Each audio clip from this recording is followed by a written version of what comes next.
Ladies and gentlemen, welcome to No Signal. Pokemon. Hi, I'm your host, Pokélore. Lorimon? Poke Runner? There's some options there. So, before I hop in really quick, it would require completely re-recording all of the footage. Put very simply, yeah. That's how that works. Without the original source files, that's not happening. So what I was going to comment on was, you know how we were talking about the interesting route that everything goes through? What is the lore of Pokemon? Don't think about it. Seriously, there's some actual underthought to the Pokemon franchise. Speaking of which,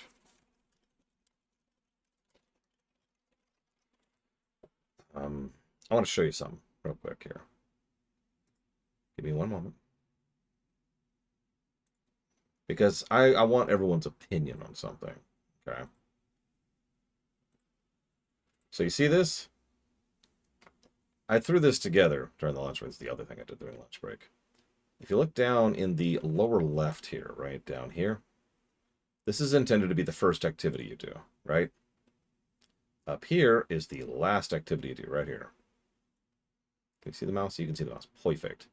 So what you're supposed to do is go here, then here, then here, then here, then here, then here, then here, then here, then here, back and forth for a bit. And for the most part, this early stuff is actually less bad than I thought it was, even though it's a lot of back and forth. But then you're supposed to go up here, into the frost region, then into the desert, then way down to the south for absolutely no reason, then back to the frost region, then up to the northern area, then to the lake, and then way over here for absolutely no reason. Now, the point I'm trying to make here, and this is basically doubling down on what we've already talked about, is there's no pattern. There's no guidance. There's no just look at the world map and figure it out, right? Open world games need to do one of two things. They need to either allow you to do whatever at whatever level, see Breath of the Wild or Tears of the Kingdom for good examples of that, or they need to actually have some flow and design to them, like, say, World of Warcraft tends to. I know it's a bad example, but this is the first one that came to my head. This is neither. There is an intended order, and it's absolutely all over the place. For something like this, what you probably would actually want to do is design it so that it's either clockwise or counterclockwise. Yeah, exactly, Cyclone. So, like, to use a random example, of course I can't just do that because this is editor, but like, you start over here, sure, starting over to the left, like, they actually even straight out say, go west or east. Okay, sure. But then whichever one you go, it should probably, like, rotate around the crater, right? So you go over here, and then you go up here, scooch up, scooch up, scooch up, scooch up, scooch up, and then scooch over, scooch over, scooch over, scooch over, scooch over, and then, like, somewhere around here is the finale, right? Or indeed, the exact opposite of doing it, and you end up in the lake. One of those two options would have worked a lot better. You would have to have designed the world around that, but you can do that. There are ways to design the world to follow a flow. Look at basically every RPG ever made in the history of the ever. Like, I cannot... Okay. Back in the day, you used to be able to look at a map for an RPG, right? Like Breath of Fire, and just pull up the map that they would list, the world map, either in the game or in, like, a magazine. And you could pretty much guess where the final dungeon was based just on the world map, right? You could follow the pathing of how the world goes, right? Not every RPG does that, but a huge amount of them do. Because there's flow to it. There's a degree of design to it. Now, scaling is another option. In this case, they don't have to do literal scaling. They could do objective scaling. Every objective you complete, of any of the three types, advances you one notch, one chakunk, right? And that one chakunk means you are now up. Everything else just gets slightly higher level. It would not be that hard to do because they already keep track of which events you've done. So they're already tracking that data, right? I can improve that. Whoops. Because you can see right there the 1 and the 2. Those are the two things I've done. In the order I did them, no less. So there, and of course you've got that stuff over there on the left side of the screen. So clearly they're keeping track of it. So the data's already there. Once you have the raw data, the hard part is over. Anyways. So I stand by what I was going to say. We're not going to do things in a truly linear order. We're going to do this thing first and just see how that is. I'm going to go with my gut rather than the actual intended order of bounce, bounce, bounce, bounce, bounce, bounce. And we'll see how this wakes out. So, what can I catch around here that I haven't? Oh my god, there's a Misdreavus around here? Okay, let's talk to her first. There's a Ghastly. Have you ever seen one of those pillars of light? You can spot them from far away. Admittedly, I agree, Mook. I would still prefer smart scaling, but lazy scaling would be better. So the question I have for the crowd is, how bad is that?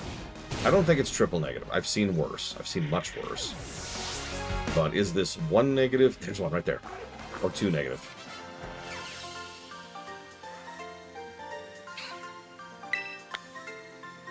Okay, so if you want to be a Misdreavus, pick a number between 1 and 100.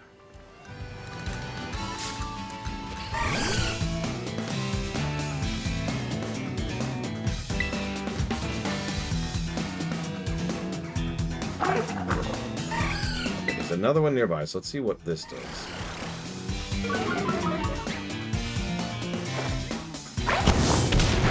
Okay.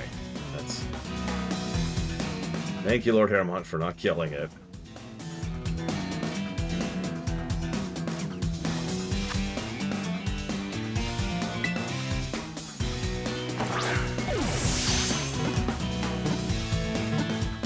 Hey! Okay, anybody else want to be a ghost type? This is a high potential to be a team Pokemon. Because I've never actually gotten to use a Misdreavus, because it's always the type, the addition that I'm not using. So they're always the other Pokemon game, right? Guess a number, Monobrent. You gotta guess a number.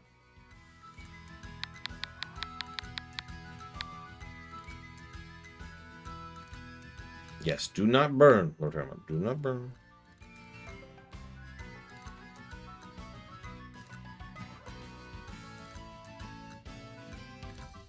This is it, Monobrent. This is your chance. This is your time to shine. 6. I think that actually then goes to Monobrent. So that's going to be 9 away there versus 10 away there. Yep. You are... So it was 15, the level of the Pokemon. Sub-Zero guessed 25. You guessed 6. So if you guessed 5, it would have been a tie. But we'll give it to Monobrent.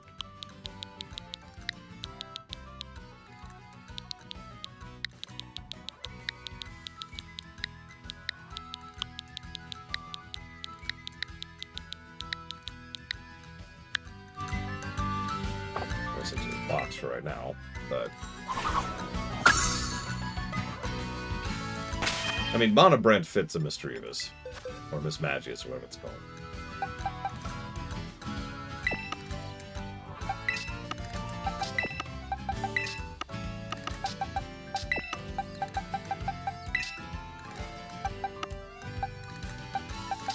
So here's all our ghost types. I also agree with what I already said, so let's go ahead and rotate all this out.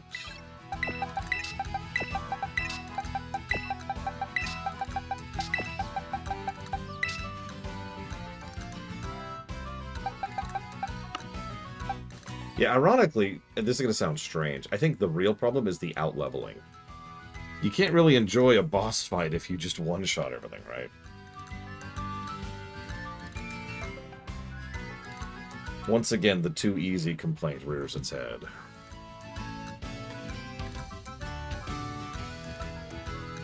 I was not aware of that Sub-Zero. Lol. Okay, so what do we want for a team? So I want to try out kind of different D stuff. I've never used a Mankey, and it has a thing, so we'll do that. I don't even know what this guy is, so we'll bring in Gigaplotting, Blade Taval, Obviously, we are going to have Shadow Machine eventually, but I want to evolve him first. So we're going to let him stay there. So we've got Mook, Elizar, Kennex Cal. So if we do...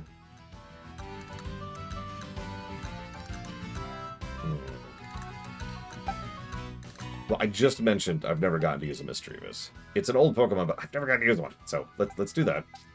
And I really want to try out this ghosty bird thing. And that means the last slot will be for Shadow Machine.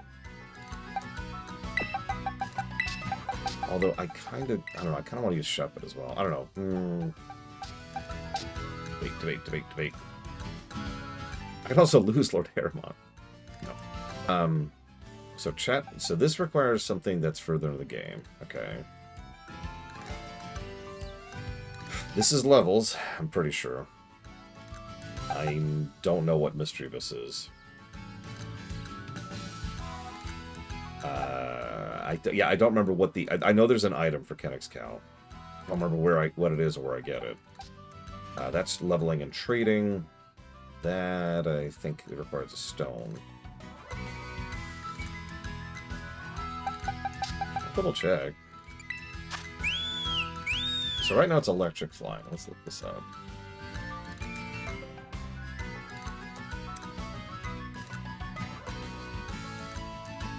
Oricorio. If I use Purple Nectar on it, it turns into a Ghost Flying type. So Purple Nectar is after earning 3 gym badges. That's it. I just buy it after earning 3 gym badges.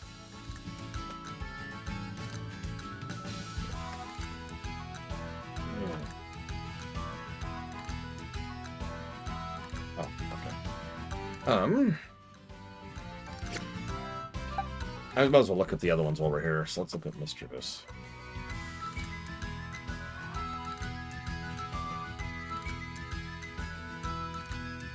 We got a cool song going anyways. Let's see, Mischievous. Here we go. Requires a stone in order to turn to Mismagius. And then Shuppet. Shuppet is just a level. So Shuppet is just straight leveling.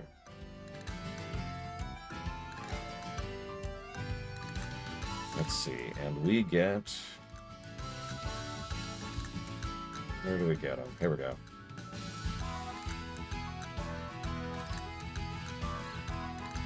There's actually several. So there's one in Monte Navarra. Don't know where that is. Area 0, West Province, Area 1. There's one in the Porto Marinada auction, which I haven't even engaged with yet. It can be a sparkling overworld item. We also get it for getting 130 Pokemon. So that might be a minute. What's our other one? That one's the coins. I know that. Ghastly is... I don't Ghastly. Blade to Vol is an item, which we can't get yet. So what is... Mankey?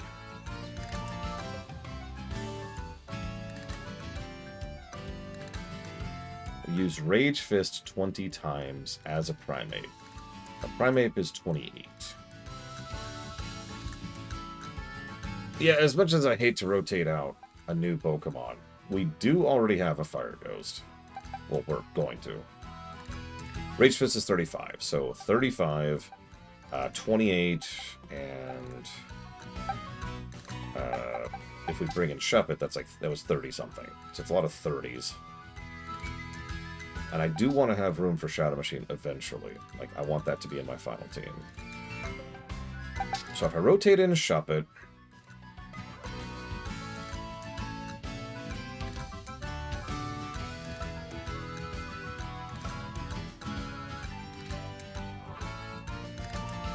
You know, honestly, I would probably do this. Not yet, not immediately, but like this feels like what I would do for my final party. This is nothing but Pokemon I've never used before. I know this guy also qualifies, but like... So we'll have a Pure Ghost, we'll have, I'm guessing a Ghost Fighting, Ghost Fire. I'm not sure what Mismagius is, Ghost Flying, and then I believe this is Ghost Steel. There's also apparently a grass ghost. You did carry us last run, Lord Aramont. Quite literally.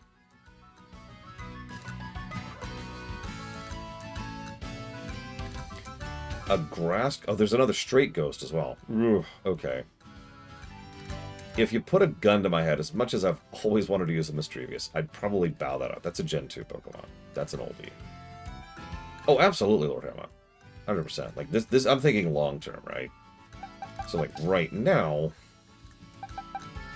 We'll probably put you in, well...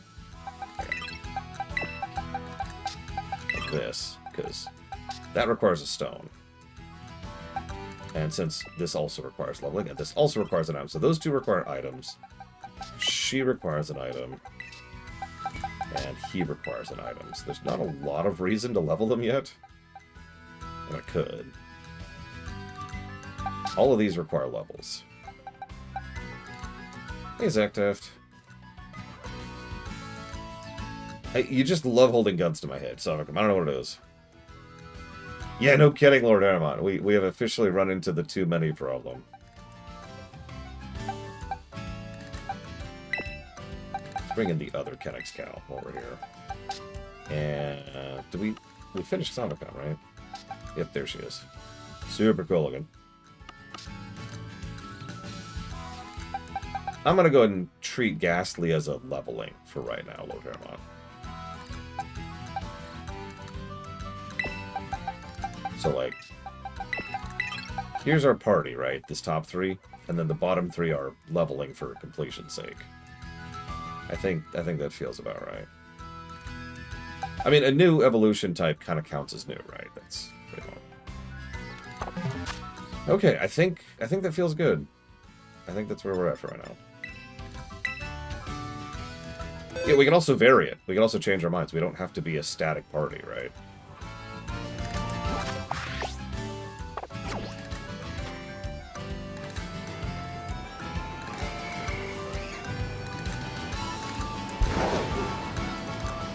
Alright, where am I going? Right, the Dark Challenge. I don't even know what that involves, really. I was only watching when the young one was doing that.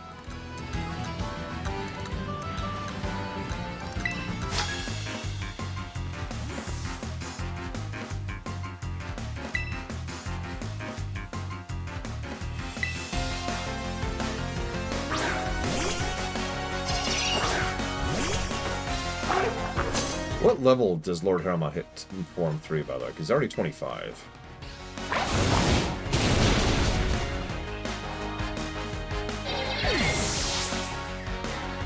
32. Oof. So that's going to be a minute. We're still fighting stuff way under our level right now. I'm sorry, I didn't mean to stop your whooshing. No, I'm sorry, I'm sorry. Liking a bit of wind multi too long makes me dizzy. Yeah, me too, kid.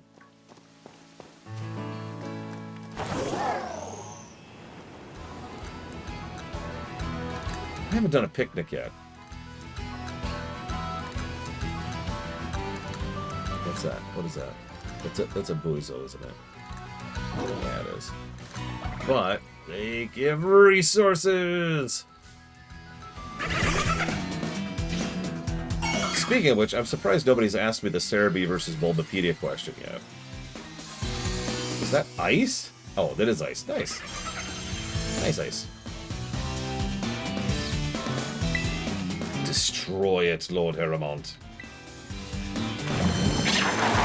Wait, no, wait, oh god! Nobody uses Pokemon DB, don't be silly. So here's the thing. Bulbapedia is way more parsable. It is much easier to just visually at a glance Bulbapedia, and I tend to use it for basic information, like evolutions, levels, where you can find certain items, right? It's just way easier to at a glance Bulbapedia. Their layout is legit. However, Bulbapedia has way worse ad problems, so you need that ad blocker for there. No, we're good. And its information tends to be a little bit slower to get up there, and isn't always completely accurate. maybe accurate's the wrong word. More like it just doesn't have all the information.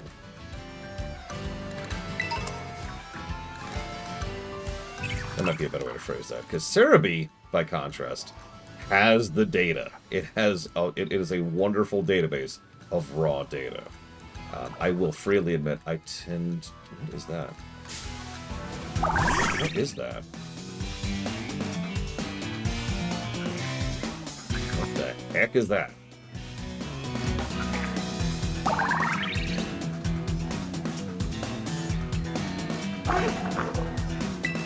I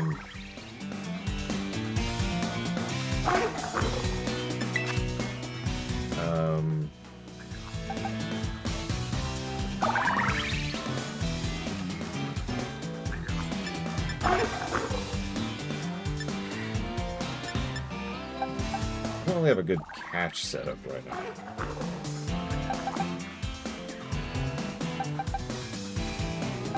But I do have Kennex down. The biggest problem I have with Cerebi is finding the information that's there. Half the time I will literally Google Cerebi insert information and just find it just like that. But if I'm on Cerebi, I have trouble navigating their site.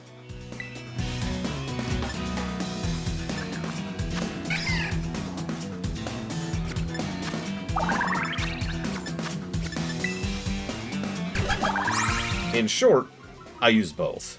That's actually where I was going with all of this. Depends on what I'm after.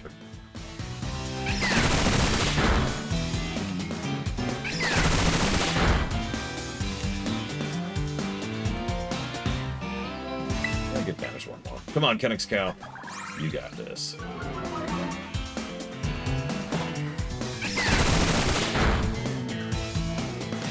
Don't crit. Don't crit. Don't crit. Don't crit.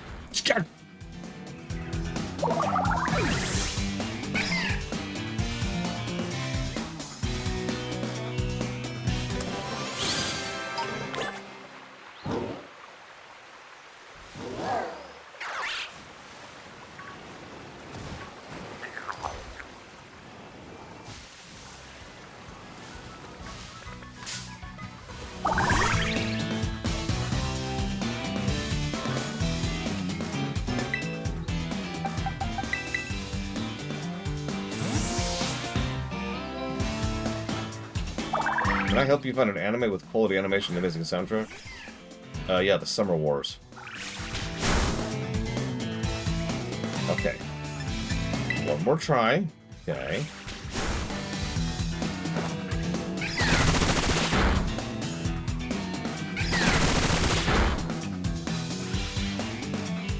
That's it. Now, okay. You know what? I don't even care. I don't even care. Put it to sleep. Put it to sleep.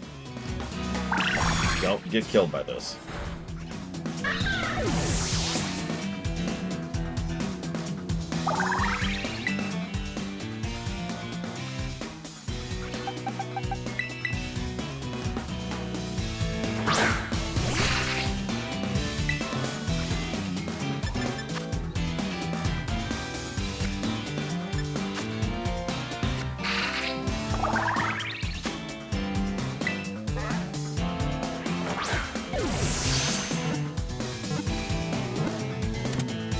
Good job, Kennex Cow.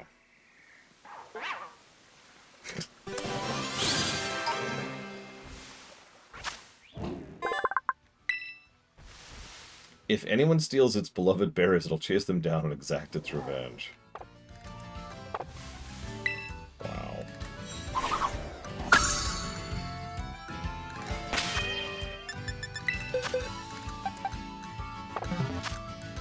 Good afternoon, Walker. Traversal so far is not a problem. I'm not super impressed. But then again, it took a while for it to really open up in Arceus as well. That kind of makes sense, you know. What that evolves into? I don't know, like a flying ghosty psychic sheet thing. Oh, thanks. 6 bananas, 6 apples, 3 yogurts, and 3 whipped creams.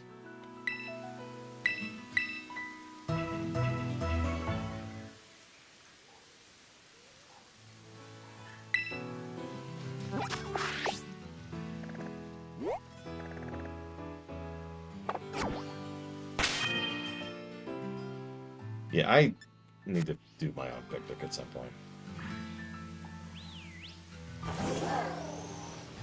I also like being able to do this. Is that a snom?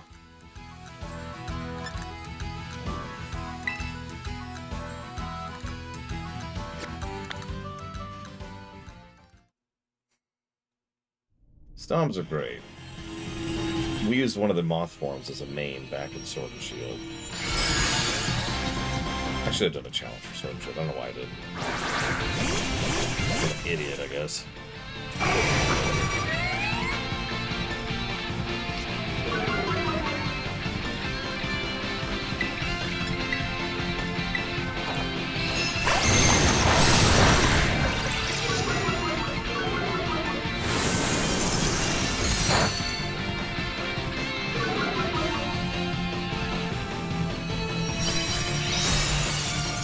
So cute. Join me, Star. Join me.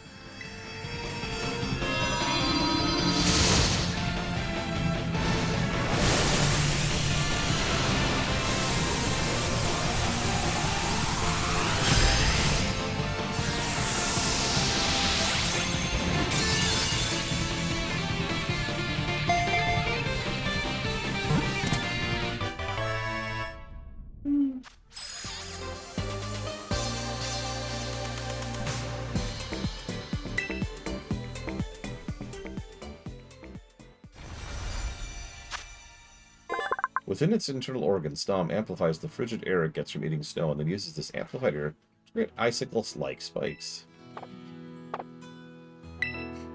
Yeah, apparently, Reptar. Jesus.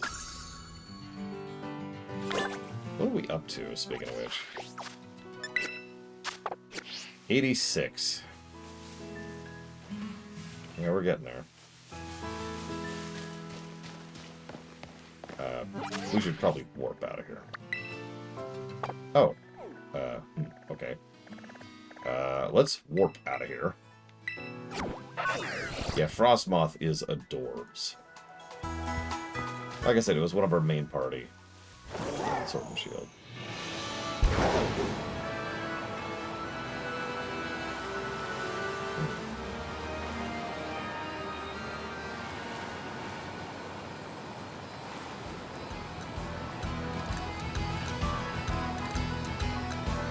And Premier Balls. Premier Balls is when you're feeling fancy.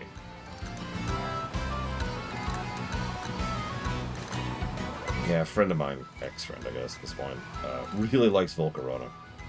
I even helped her get one of the Sitting Cutie plushies, which is a series of plushies that the Pokemon Company was putting out, which were weirdly high quality. Like, they were really, really high quality plushies.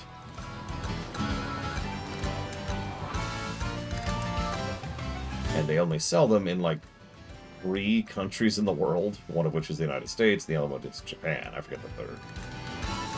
I'm not even sure if there is a third. I'm just guessing based on that. I know there's the 2. So anyways, they're really cute. In fact, these are the Sitting Cuties, right? The ones you've seen me use a bunch.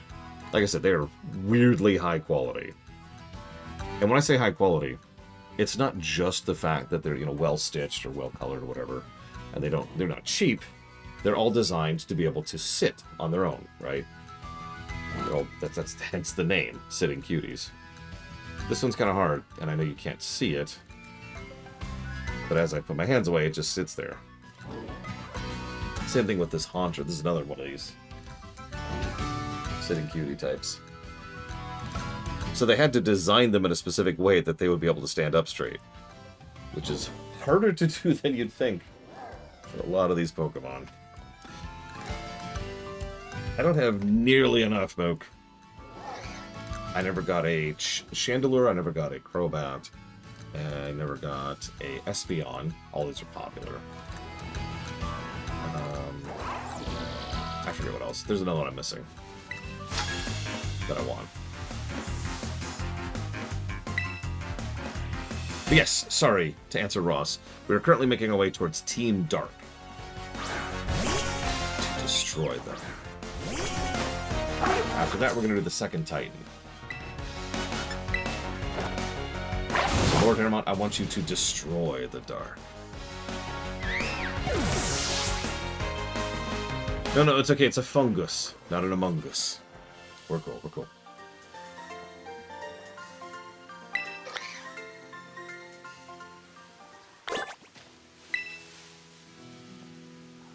It's easy to get places with the taxi, but it takes the fun out of traveling. Yeah, I would agree with that.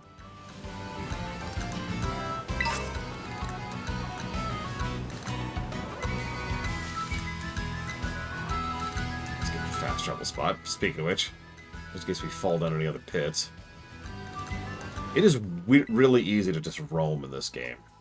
Ross asked earlier, are you actually enjoying this game? I would like to think that it's obvious.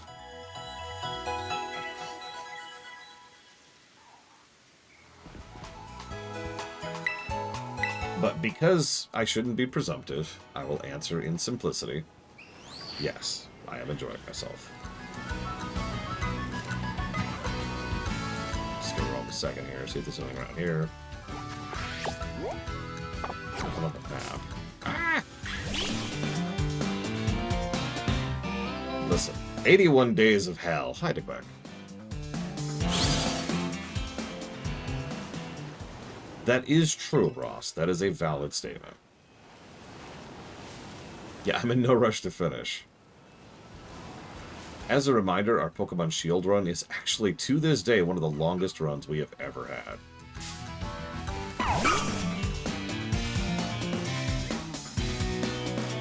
had. Chat, you're a lot better at anime than I am. Mr. Floyd Pickerton is looking for a high-quality anime, as in high-quality visuals, high-quality animation.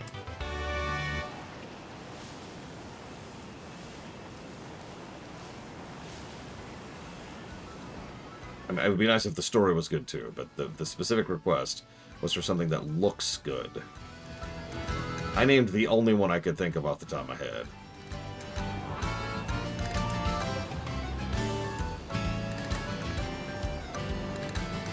Oh yeah, there's also Studio Ghibli, but that's honestly a gimme. I think I'm going the wrong way. I am going the wrong way. Noodles!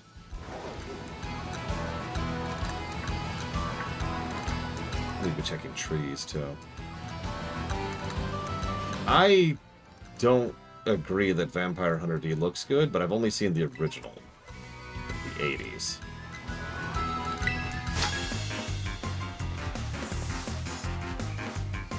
Floyd specifically was saying something other than Full Metal Alchemist, but was using Full Metal Alchemist as a comparison point.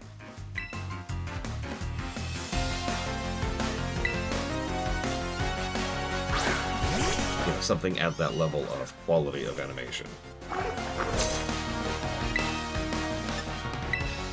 Meowth, that's right. Steal my money, I'll kill you.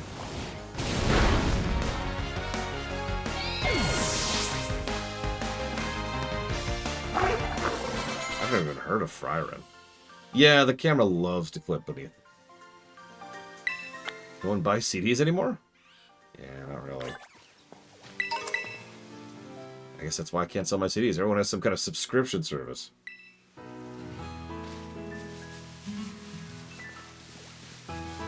Here's an interesting question. What's a prestige anime? I can explain that if I have to.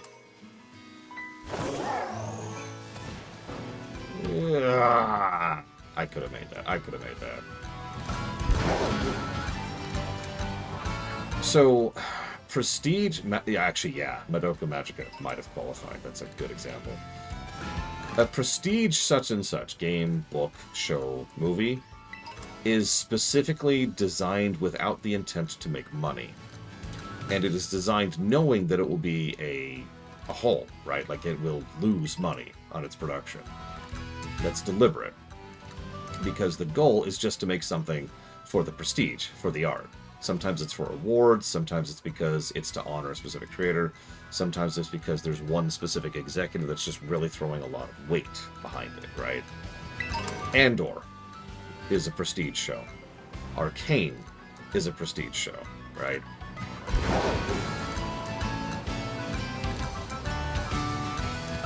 a lot of things that Steven Spielberg has put out were prestige movies. To use another example, damn it.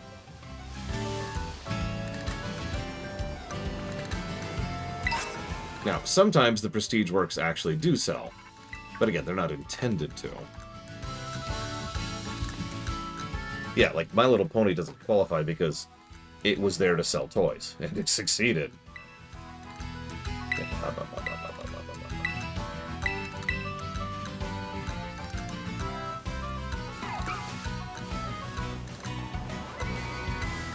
That's an interesting question, Savacom, and truthfully, I don't know. See, the weird thing is, League of Legends doesn't charge money. It charges for skins. It charges through the nose for skins. So, it is entirely possible that Arcane convinced enough players to buy enough skins to make it make money. But I don't know. That's several steps removed, right? But yeah, as mentioned before, the actual result doesn't matter. The intent is what matters. Again, if I'm not explaining this correctly, just from a management perspective, there's a difference between, okay, we've only got this budget and we need to make this many sales, so we need to include this sponsor, and we need to have this many scenes focused on this, and we can't do this other scene because we can't afford it, versus, here's the show we want to make. Like, there's a completely different attitude going into that. I actually can give another example of that. Jurassic Park, the first one, was a prestige film. Now, it sold bonkers, but that doesn't change the fact that the people involved were just wanting to make the best film that they could. And nothing else, no other motive. They even actually tapped, what's his name, Michael something, the author of the book, specifically to help with the creation of the film.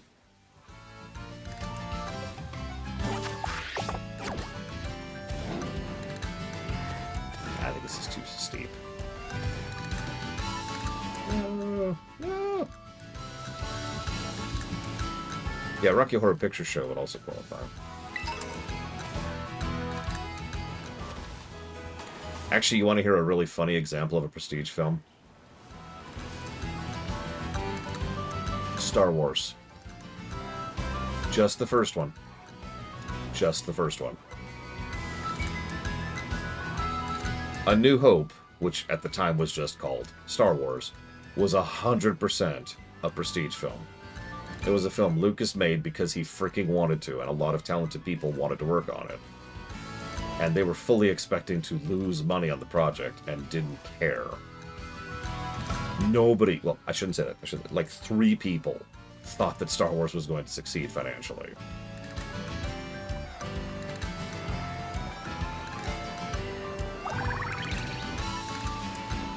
Actually, yeah, Dunkirk's another good example.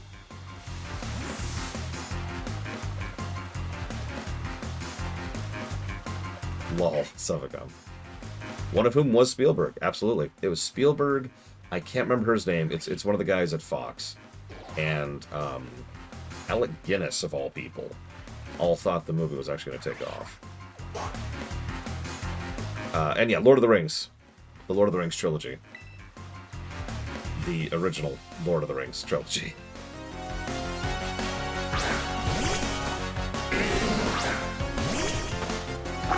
A prestige film that lost money. So there's a bit of a gray area here into another category of film, which I'm trying to think of what they actually call it.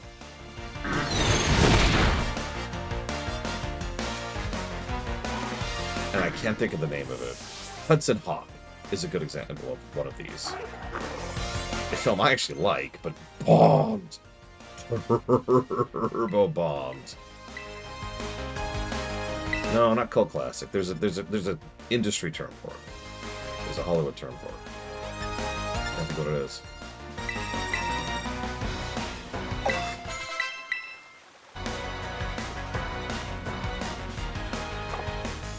I guess it doesn't matter. Point being, those kinds of films tend to not be made with intent to, not really, sell well. Without any real intent to sell well, because they are a specific pet project of usually one of the actors, like Hudson Hawk was, as well as. Those films almost always bomb. Like, almost every single time. But yeah, the thing is, most of the prestige films that would be count as failures, you've never heard of. Yeah, you know what? Battlefield Earth. Battlefield Earth was a I forget what it's called film, and After Earth would qualify as well, and the aforementioned Hudson Hawk. All of those were films that were really being pushed by an actor, and well, I don't want to be unkind, but they're hot garbage. What is that outfit? What trainer are you? A model!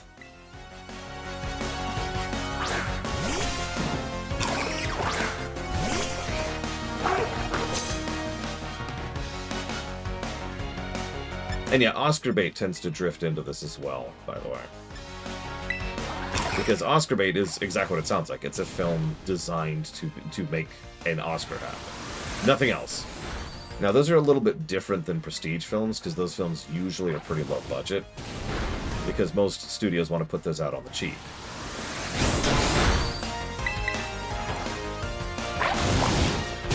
But a lot of Oscar bait films exist.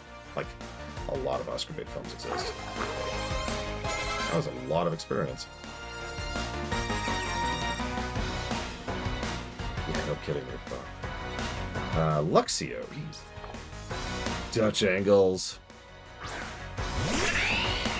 I never did, but if I was ever going to cover Battlefield Earth, I was going to actually tilt the webcam the entire time.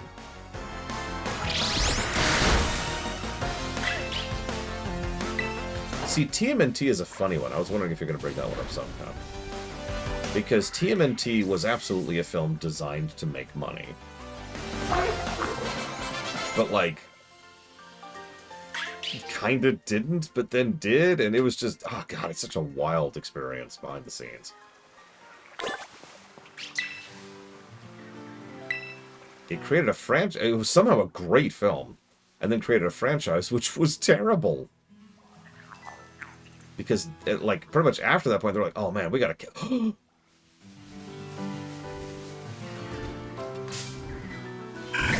Yeah, it was lightning in the bottle, exactly. Because TMNT 2...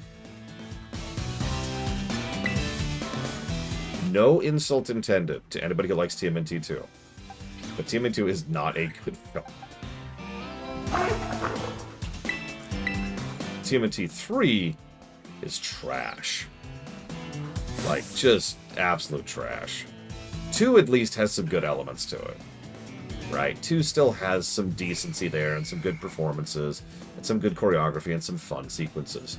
3 is the best film ever made. I actually don't think... I wept when I watched TMNT.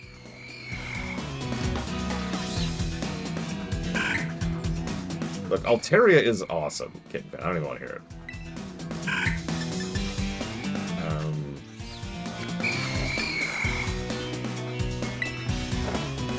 I've never been a good liar, I'm sorry. Yeah, I mean, honestly, real talk, TMNT 2 and Batman and Robin are in a very similar boat for me. They're right next to each other, you know. Jupiter Ascending. Oh, God. TMNT 3 was the time travel one, yeah.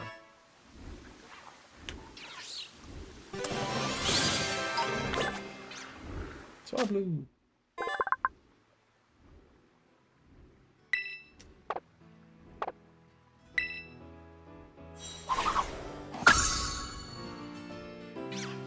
True. That's the biggest difference between Batman and Robin and TMNT 2. Pretty much everyone knew what they were getting into with TMNT 2, and I can explain why with one sentence. The executives wanted to tone down the violence, so they disallowed the Turtles from ever using their weapons. I know I've brought out that factoid before, but it's kind of important. They disallowed the Teenage Mutant Ninja Turtles from using their weapons.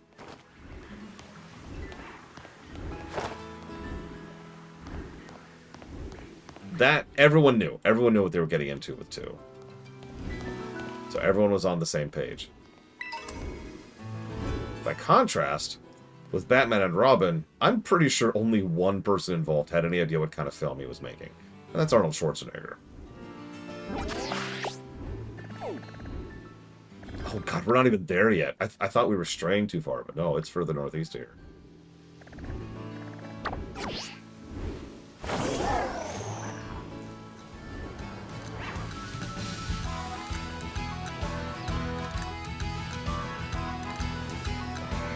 I'm serious. I unironically think Batman and Robin is worth a watch. Just walk in thinking it's a comedy. Now, to be clear, it isn't. It does not deserve that praise. If I was reviewing it, it would score very badly, because it's trying to be serious. The thing is, it's failing. Like, they have this whole side plot about the deep, difficult struggle between Robin and Batman, and how they have someone coming between them, but they have to unite against a greater foe. And it's stupid. It's so stupid. But it is not supposed to be.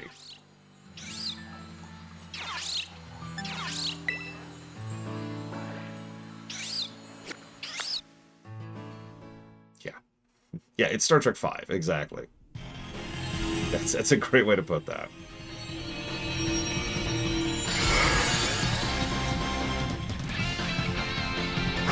Shatner thought he was making a serious movie. He was not. Yeah, TMNT 1 is a wild movie. That's what flying looks like? I guess if it can't be animated, right? No wings, you go with balloons.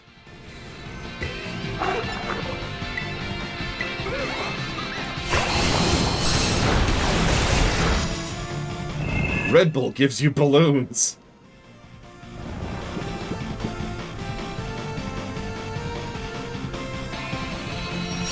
Okay. I'm just gonna walk over here now.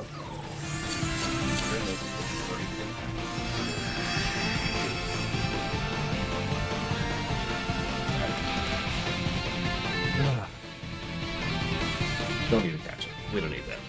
We've got 2 rolls already. We're good to go.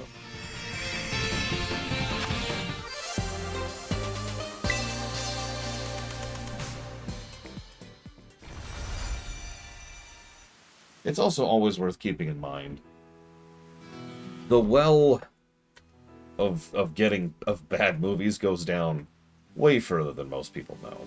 I've mentioned before that I actually have the privilege, the pleasure, the luxury, if you will, of having been exposed to a tremendous quantity of shows, games, and movies in my life. My gradient from top to bottom is huge.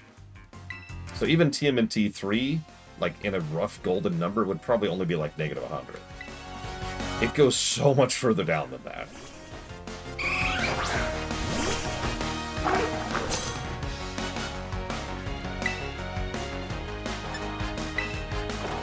Demolition Man is a comedy. Deliberately one. It's also a great film.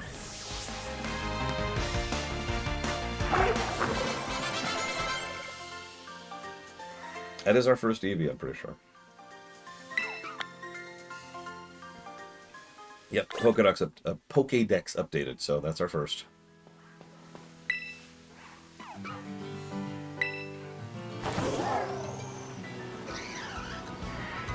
Have I mentioned how much I love that I could just start moving on the fly? I can just do this, check it out.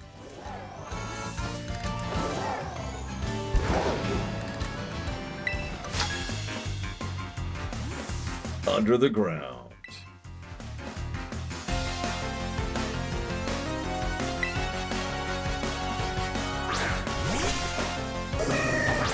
That's funny, Reggie. I don't know, Dream Whisperer.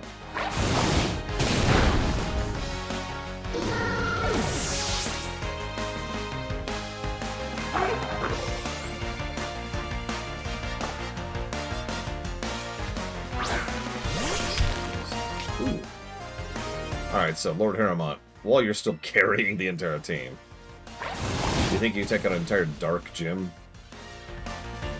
Probably by yourself.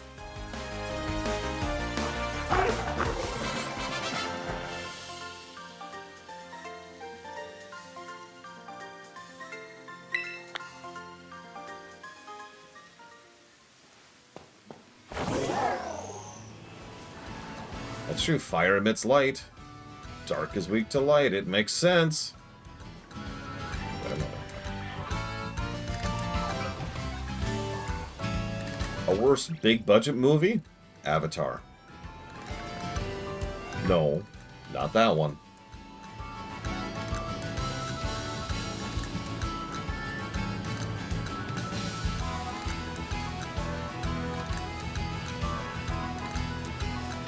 Hello.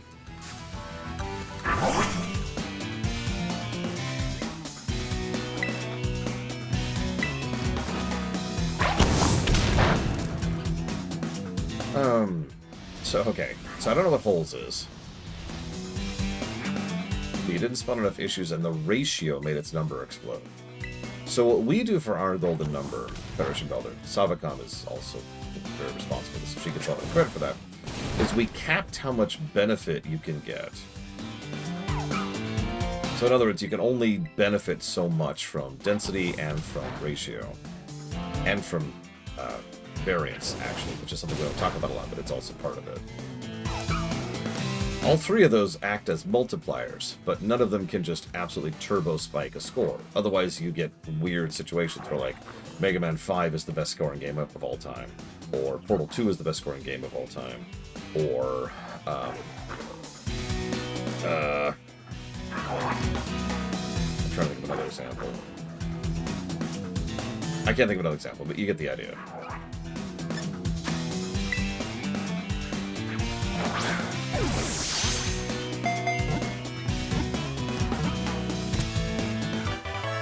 Well, then I will speak no more ill of them, Kasha. Oh, God, no kidding, Reggie.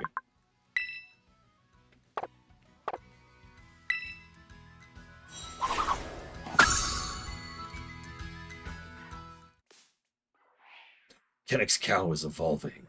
Her unmitigated power is even cuter than before. Although I think the third... Is that second or third? I actually don't remember. I guess we'll find out in a second. Okay, so you can keep going. Alright, there's the third slot right there. Third slot's even better, if that's the one I'm thinking of. Which it probably is.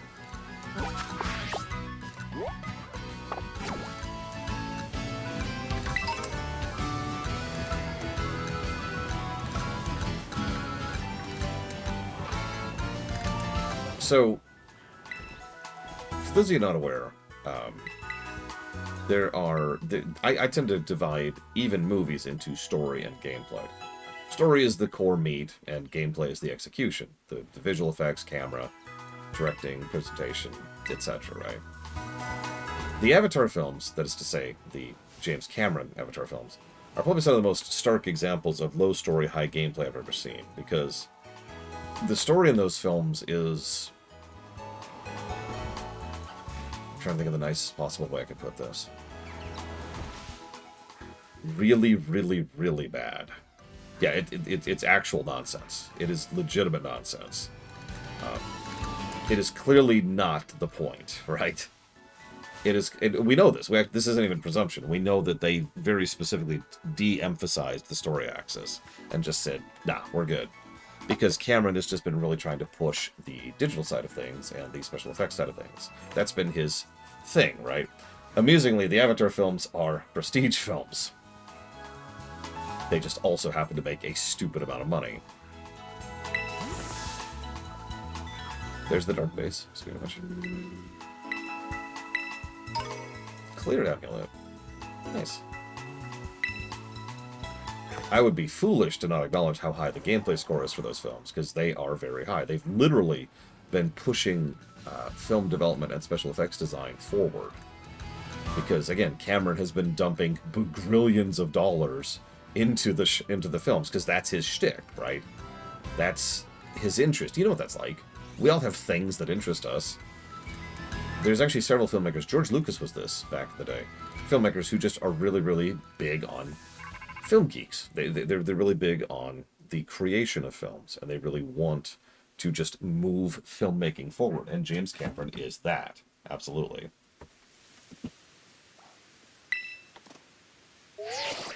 He's an asshole, but, you know. Cassiopeia here. I see you're getting close to one of Team Star's bases. I take it this means you've decided to join my operation. Thank you. With this, you're officially a member of Operation Starfall. Oh my god, Cashel. Hold on a second. Who the hell are you? Does Operation Starfall have room for one more member? It's oh my god, it's the freaking principal. It's the freaking principal in a wig. With a jacket. That took me 3 seconds to figure out. Who are you?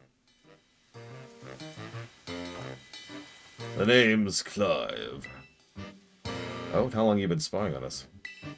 Sorry, I didn't mean to disparage this completely real student from another... from another school. He's a recent transfer, you wouldn't know him. No need to get your hackles raised. I'm a friend, I am a pal of our mutual friend here. Isn't that right, Master Runner? Yes?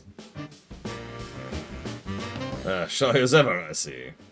We're talking about going up against Team Star. It's not something you can join for fun. And well, boy, I just need to sort out some unsettled business with Team Star, that's all. Besides, I tend to get the job done well. Not that you can take my word for it, but it's true. I suppose I'm hardly in a position to refuse help. Welcome to the operation, Clive. That settles it then. I think I heard your name earlier, Cassiopeia. Who exactly are you? Team Star and I share some history. That's all I'll say for now. I see. In that case, I won't press you further. Good. Now, back to business. Let's talk Operation Starfall. And then this giant meteor, and it's a Dissidia reference. Yes, what would you have us do? Simply put, I want you to raid each of the Team Star's bases. Then you'll defeat the bosses of their team and put an end to their rule. Put an end to their rule? You mean, do we need to oust the bosses from their rules somehow? That's right. Team Star is made up of 5 squads, and each squad has its own base. You should be able to see the black gates in front of one of those bases now, in fact. Ah, yes, I can see them over there. On the other side of those is the base proper, and somewhere within that base lies one of your targets, a squad boss. Okay, I'm starting to get the idea. Well, that's just the outline. The key to the whole operation is the code that the team has to follow. If someone challenges one of the squad bosses, they have no choice but to accept. And what's more, if they happen to lose that battle, they must forfeit their role as boss entirely. I went ahead and issued challenges to each base under your name. They're basically declarations of war, but Poke War, so, you know, a little bit less and a little more Now, all of Team Star knows that we're looking for a fight. So say we defeat the bosses and they step down from their rules, what happens next? But the rest of the team crumbles with no one left to lead them, that's what happens. It's a solid plan, but not without wrinkles. Each base has a bunch of Pokemon inside to fend off intruders, and the bases themselves are a considerable size. Your garden variety trainer would be overrun long before they get into bringing the boss. That's why your skills are essential to this operation, Runner. Get the Pokemon inside the base, drag the boss out from where they're hiding. First things first, though. You'll need to deal with any grunts that might be guarding the front gates. And what will you be doing in the meantime? Like I said before, I have history with Team Star, so I can't operate out in the open. I'll back you up from afar. Alright, so what will my role be? Sorry, I don't trust you completely just yet. For now, monitor the bases, act as support. You're a cautious one, alright. I'll respect that. I'll be in touch again when the plan advances to the next stage. Good hunting. Welp, go get him, Rudder. Director Clavel? I have no idea what you mean. But if anybody asks you about me, remember this. I'm Clive, a normal academy student just like you. Nothing more, nothing less.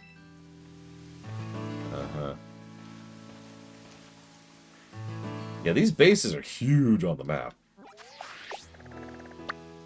But really quick, before we actually do this...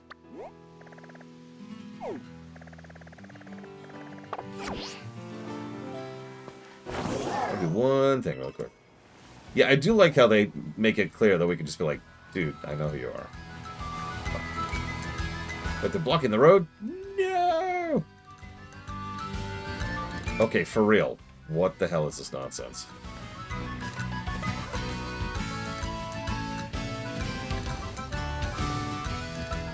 Okay, let me line this up.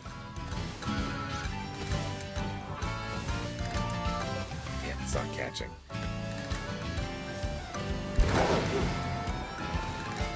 No! Well, we're in the desert now. Ah!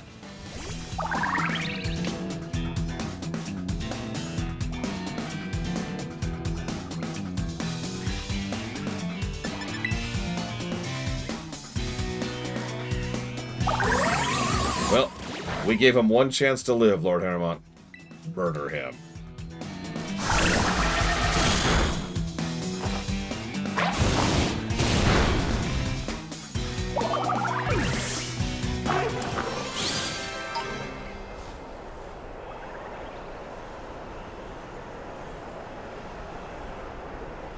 Now I'm going to skip the desert for now. Although I already see 2 Pokemon I want to grab. 3. They might be rare.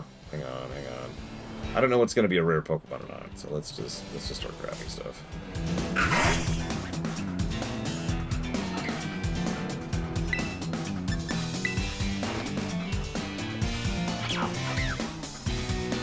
Good afternoon, Noctis Exile.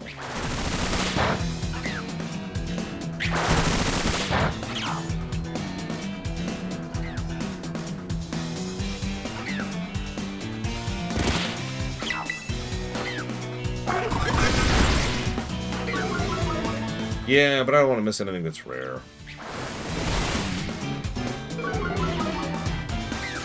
I don't want to be like, man, if I can find a such and such, and I, can't.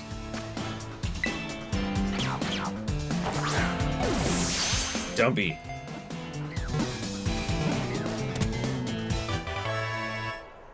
Yeah, they're watching Kenixcow.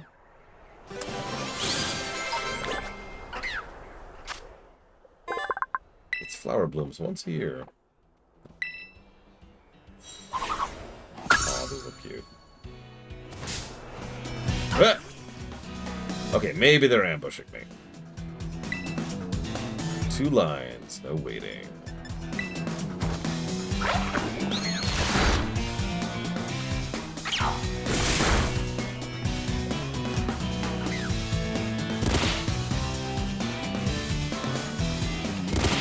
Yeah, we definitely don't need to worry about these, but they did attack me. Hello, Zar. I've heard that a lot the last 2 days, Ross. I'm not sure what to make of that. Like, I know I've been in a very, very bad mood because of the move. And things have been really painful and unpleasant and awful. I didn't think it was that bad, jeez. Like, I'm really happy about all the crap we got through. That is a lot of work that I was dreading that I never have to think about again. And we've laid the bricks for a lot of future runs, too. Because we started the Civilization series. We started Ultima, if we ever continue that. We started Age of Empires. We started Warcraft 1. We started Pokemon. I mean, the move was awful. There's no nice things to say about that. Ooh, a Ghost Quick Attack. Let's go with that. I would say High Blue, Mr. Red. Legitimately.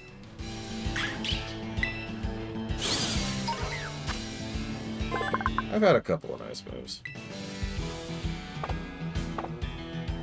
Okay, there's one more I want to grab. Sure, Zar. Although I might not answer, because, duh.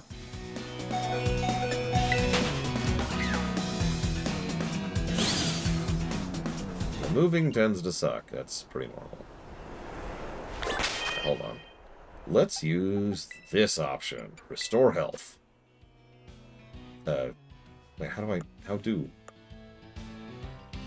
What? How do I keep faith and hope in humanity during that time? So, every single person who knew me, so friends and family members, with one exception, fully had my back, and almost all of my viewers had my back. Let me tell you, the former was nice, but the latter was shocking. I'm just some stranger on the internet, right? And yet, an inordinate quantity of you had my back during that whole event. And that was heartening. I don't have a better way to put that. Was not expecting. God, that's such a great feature.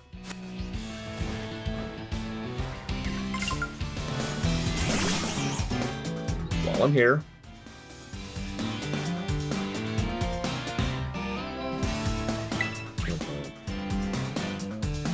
yes, Midnight Beta went live today. I didn't even bother. I think I actually do have an invite.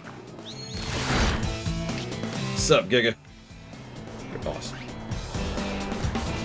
If I see a rolling Pokemon? Okay, well, I was gonna grab anything I don't recognize, but...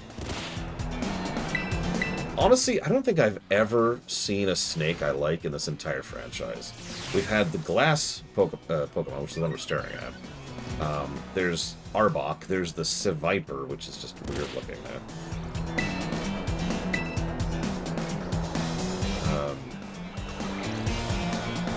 I wasn't actually counting Snivy. Snivy's fine. I actually like Snivy. Or Superior, yeah. So that's one I like.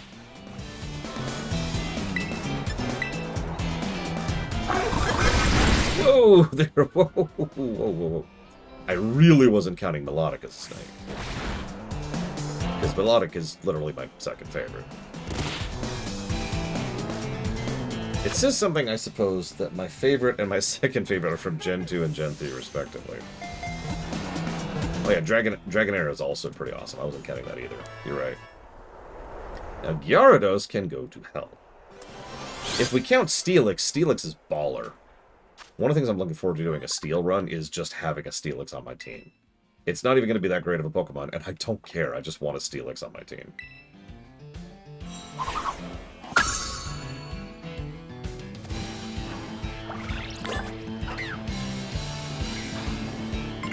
Like, Steelix is a glacial drift, right? It is literally a glacier.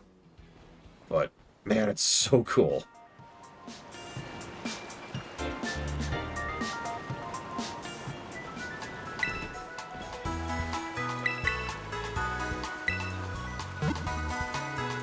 I mean, Onix is pretty freaking bad. Stats, bad. Visuals, bad.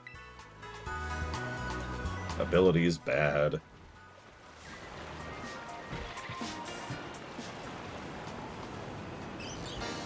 Moveset is bad. Giant Pokemon Battling Arena, bad.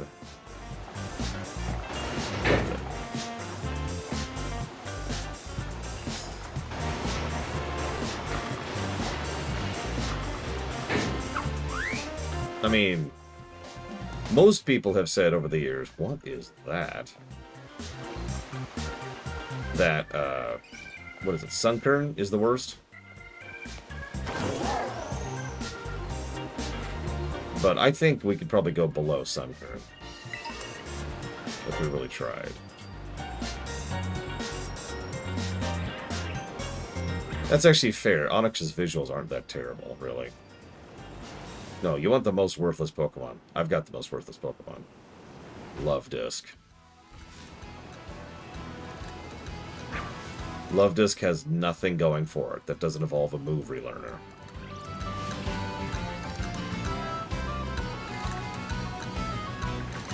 What the heck is that? What is going on with that? What is that?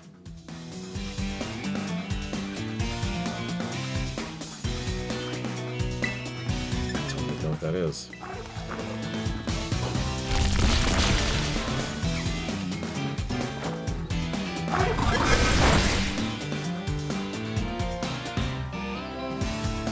Yeah, exactly, Blitzwall. So at this point, Luvdisc is just completely useless. And that's why I'm Luvdisc.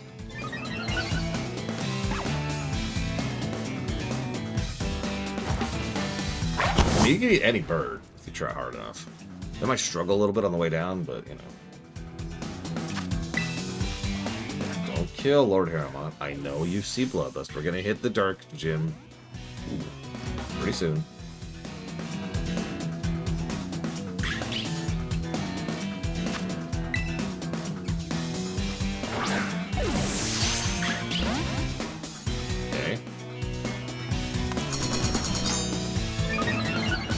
scared to attack it again. So...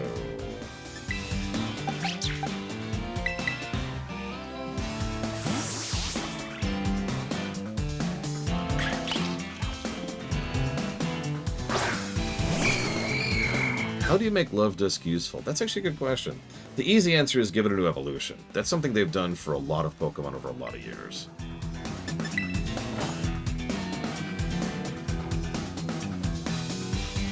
Like, right? Like, there's a lot of Pokemon that were, you know, total crap. And then they were like, let's fix that. And they get an evolution in a future gen. And it pulls them up. Arguably Dunsparce would qualify for that. So what do we do with Luvdisc? It does play Jamal, that's true.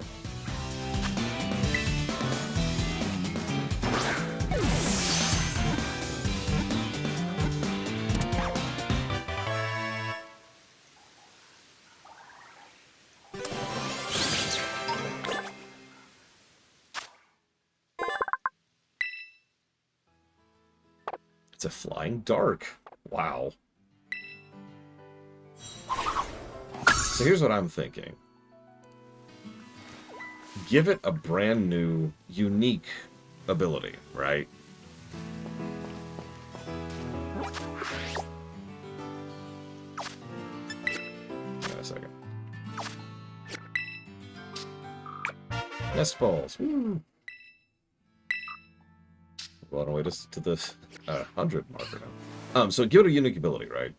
And the unique ability makes it so that any happiness-based moves that, you know, do more damage based on how happy they are like doubled, in addition to whatever the happiness-based thing is. Then I would also give it a new move, a signature move, which is a happiness-based move, which is really, really good somehow. I would want it to be something more than just stats, right? But with something that allows it to really take advantage of having a very high happiness stat. Now, ideally, in a perfect world, there would also be a game that has a heavy focus on double battles. If we do that, we could really play with Luvdisc. At that point, you can turn this Luvdisc 2, we'll call it a Love Fractal, because it's like a bunch of Luvdiscs in like a pattern. We'll turn this thing into a full support, like a Bard, right? And this thing just turbocharges your other Pokemon.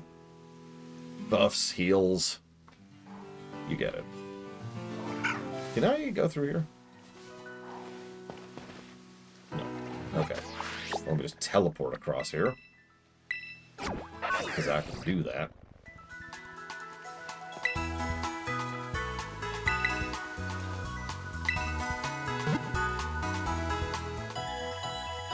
And that's how you make something like Luvdisc useful.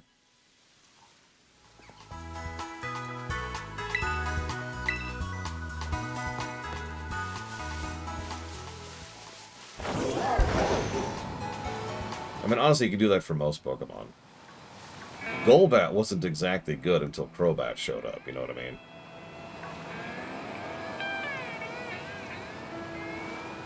And we just mentioned Onix and Steelix.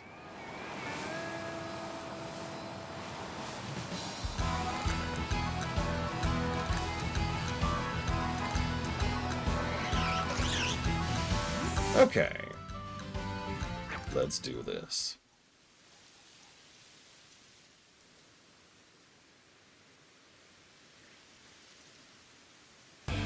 Whoa, whoa, hold it, you. Uphead's the base of operations for Team Star's Dark Crew. You may know us as the Second Squad. We don't take too kindly to random kids sniffing around our turf. Sorry, but if you don't turn yourself around here, amigo, we're gonna send you packing. Wait, hold up. Are you that runner kid? You know, that piece of work we're out to get for declaring war on Team Star? Maybe I am. Maybe I am, he says. Cool as a cucumber. Honesty's not always the best policy, you know. You know what? Doesn't matter who you are. You ain't getting through. Buzz off, or get thrashed by me in battle, kid. What'll it be? Out. take you on.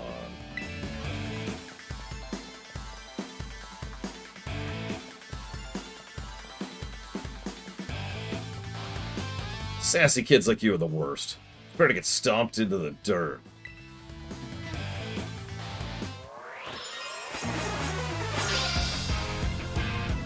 Nice glasses.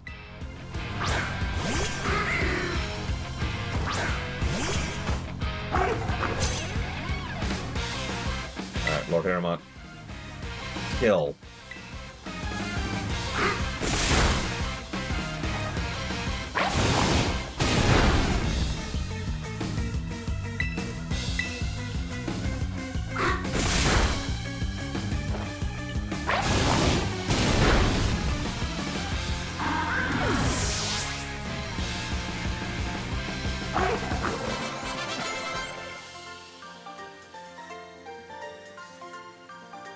Why did such a sassy kid have to be such... I'm not sassy. How the heck could I lose? Language? Whatever, it's your problem now. Finish him up for me, would you, bud?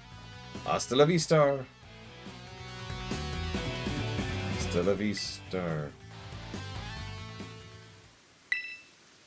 She's new to the team, you know. I'd have to have a little chat with her about that attitude. Well, I'm going to go into the base now and give the rest of the squad the heads up. We'll come at you full force if you've set foot in Stide, so you might want to consider turning tail. Either way, best of luck to you, amigo. Hasta la vista. Y'all are losers. I see you took care of the guards. Nice work. I'm secretly evil, by the way. Now hold up in that base as teams... That's 3 secretly evil people so far. Hold up in that Team Star's Dark Screw is the 2nd squad. Their boss... Giacomo pretty much runs the whole of Team Star. He also produces that wild soundtrack of theirs himself. He's a sharp guy. Even a declaration of war won't have ruffled him in the slightest. So we're fighting the new bad guy, like the new head of the team, first? His plan is probably to wear you down with a wave of grunts that finish you off himself. No use trying to outthink strategic types like him. Bring him down with a head-on attack. Just keep defeating as many Pokemon as you can until the big man shows up. Ring the bell on the gates when you're ready to kick off this phase of the operation. Time to wipe this team off the map.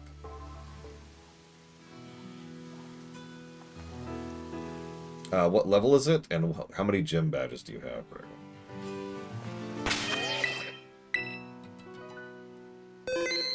Alright, Lord Harrowmont, I've got a strategy for you. It's called Murder Death.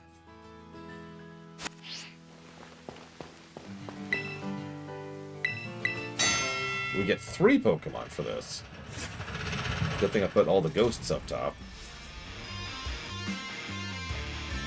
Careful now, runner. Team Star has a unique way of doing battle. They call it a star barrage. To get through it, you'll need to use the R button to send out multiple Pokemon and have them battle at the same time. Here, Pokemon get low on health, come back here, I'll heal them for you. The grunts you'll be facing will heal up their Pokemon too, so stay sharp. Heads up, gang. Some jumped-up kid has wandered in thinking he can raid our base. Clearly he doesn't know who he's messing with. Let's teach him a lesson he won't forget. To our unwanted guest, if you can defeat 30 of us in 10 minutes, our boss might honor you with an appearance. Okay.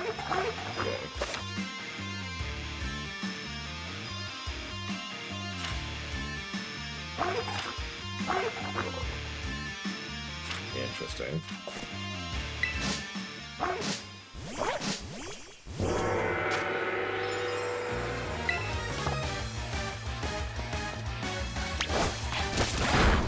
Alright, Lord Harrowmont. Murder Death.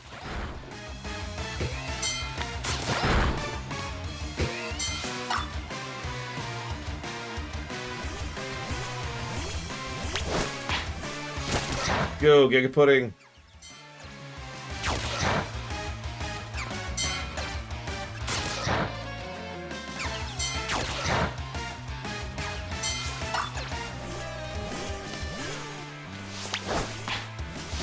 Alright, your time, Mook. Oh, shoot. Back up, Mook. No, we lost Mook. No, we lost Mook.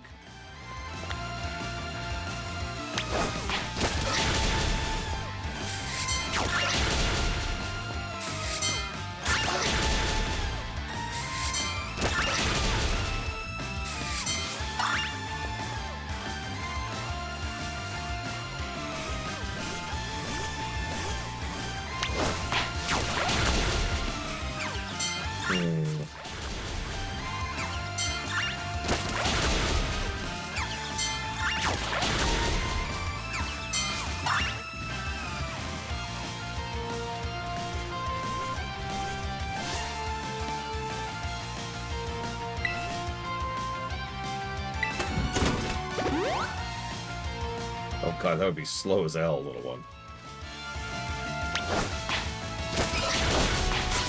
Go, my minions.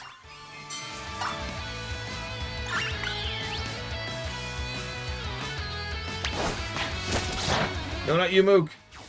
Run, Mook. Run, Mook. Run now! Mook is dead again. Mook, stop dying. Damn it, Mook.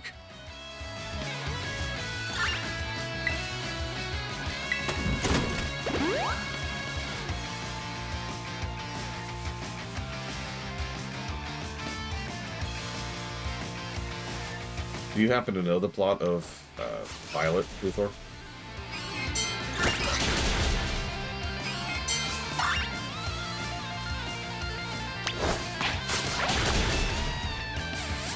So Sub-Zero asked a question I'm still chewing on.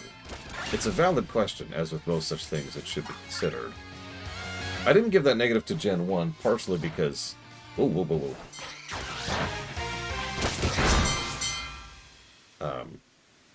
Partially because there were actually very, very few trade-exclusive Pokemon in Gen 1. And also partially because it was literally the core premise of the game. But nowadays...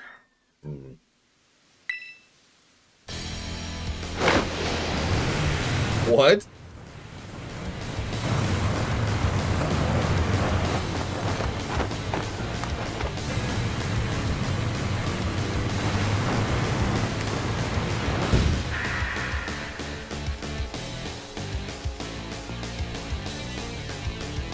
Done a real number on us, Party Crasher. Runner, was it?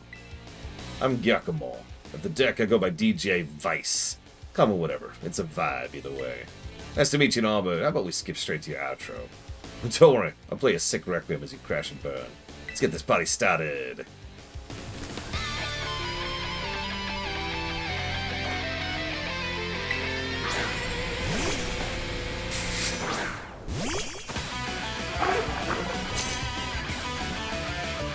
Don't really think things through, do you? Declaring war on Team Star is a real bad move. Is it now?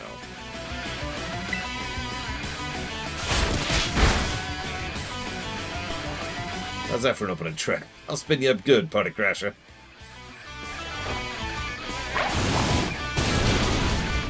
Goodbye.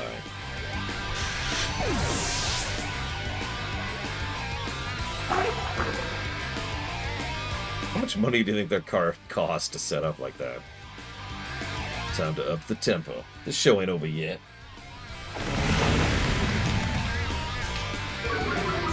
Oh my god, it is actually... It is. We're actually fighting the car. We're actually fighting the car.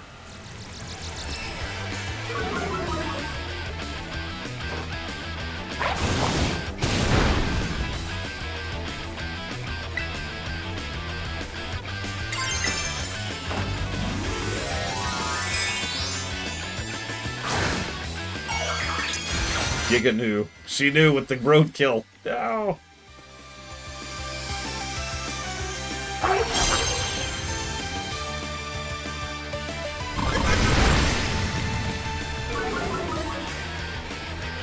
Listen, Huther, we had literally 2 decades of end-of-the-world plots. I think we could take a break and have some non-end-of-the-world plots. I'm just saying.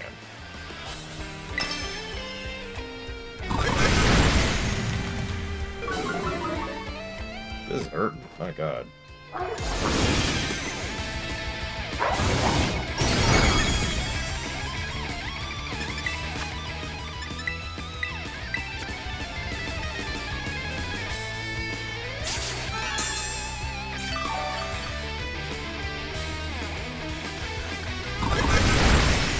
Oh, that hurts.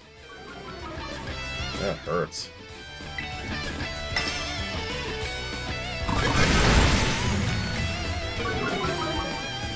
It's debuffing the hell out of your special attack, too. We might actually lose this fight.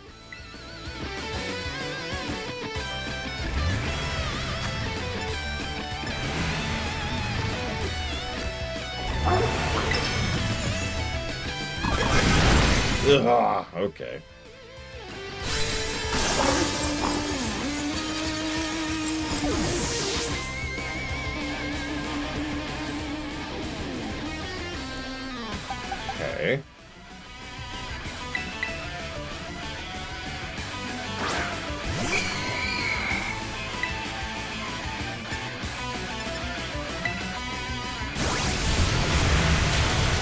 Okay, that's that.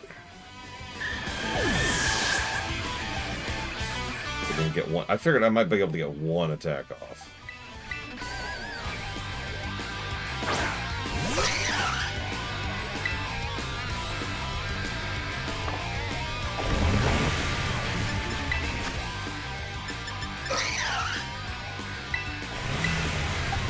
We need to get him back up.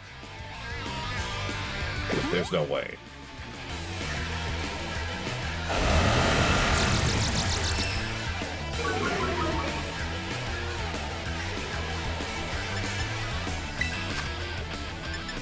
I'm gonna be cautious. Actually, I don't need. I just do super. We'll find out if Giga can pull this. Oof.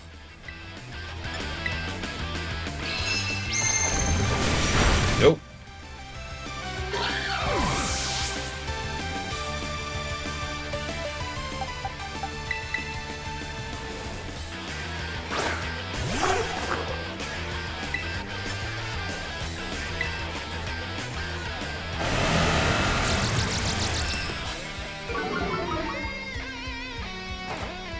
I mean, that was RNG, Blade-Tickle. I think I made the right call there.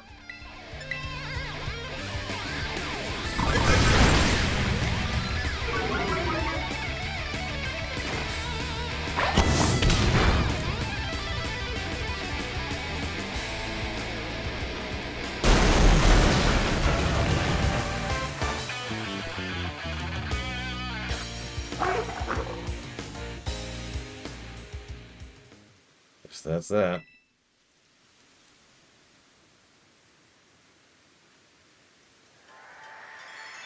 About a year and a half ago. What? What's up, Giacomo? Something happened? Big Boss just wanted to take on some stuff. Or might take on some stuff, excuse me. So we had a chat and settle on a few plans. A few plans? Like for what? Operation Star, first of all. Also new code of conduct for the team. You know, tons of new members have joined up recently. Well, I figure I gotta make some team rules, like codes, so we're all on the same page. Nice! You'll come up with a great code for us, won't you, Giacomo? Ah, no thanks. Way too much pressure. I mean, yeah, I used to be president of the student council, but you know how everyone ended up hating me after that, right?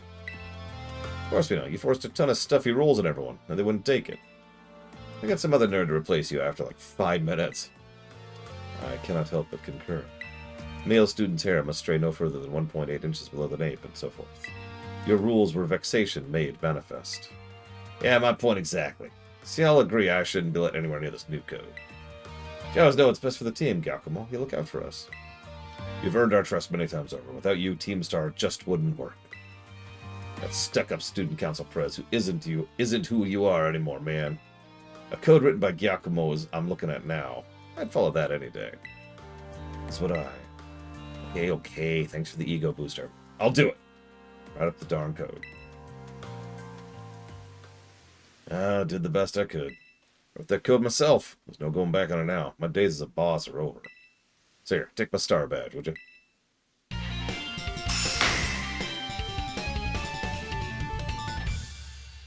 Poor car. Is anyone going to repair it? I'll give you this choice TM, too. You earned it, fair and square. Foul play. So that's how the party ends. Talk about those Pokemon of yours. They're crazy strong, huh? You learn those trainer chops at the academy? Like, what moves you should use and stuff? No. You like it at the academy. Having fun?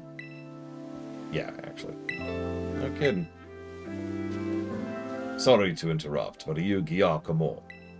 Whoa, wasn't expecting a giant pompadour to make a guest appearance today. You get a Quaxwell to style that up for you? I'm just after a quick word. Would you mind? Sure. I can tell it's going to be something annoying, but I guess I'm newly freely up for time. Thanks. I'll get straight to it. It seems all of you in Team Star are headed for expulsion if you keep up your current activities. So why won't you break up the team and start attending class at the academy again? That's what you want to know? As it happens, we're actually waiting on a pal, though we don't know if they'll be coming back. A pal. a close friend of yours, are they? Yeah, they're only the strongest boss in all of Team Star. You know, like how there's a top champion who's the absolute #1 trainer, you know? They're the one who invited us other bosses to form the team. We call him Big Boss. Metal Gear Solid reference. And where is this big boss of yours now? Wouldn't we like to know? Haven't heard from me in, I don't know, like a year and a half now. They started going by Cassiopeia and wanted to send out a message to shut us down, something like that. I wasn't paying attention. We thought if we kept Team Star going, they'd be back in touch one day. The teachers kept pressing us to call it quits. Then we get party crashers like you two. Maybe the big boss did ditch us. They were talking about breaking up the team before and all. So, Team Star and this big boss of yours, they're really that important to you. It's the Scablu. I put into words you eggheads at the Academy might understand. They're my greatest treasure. Okay.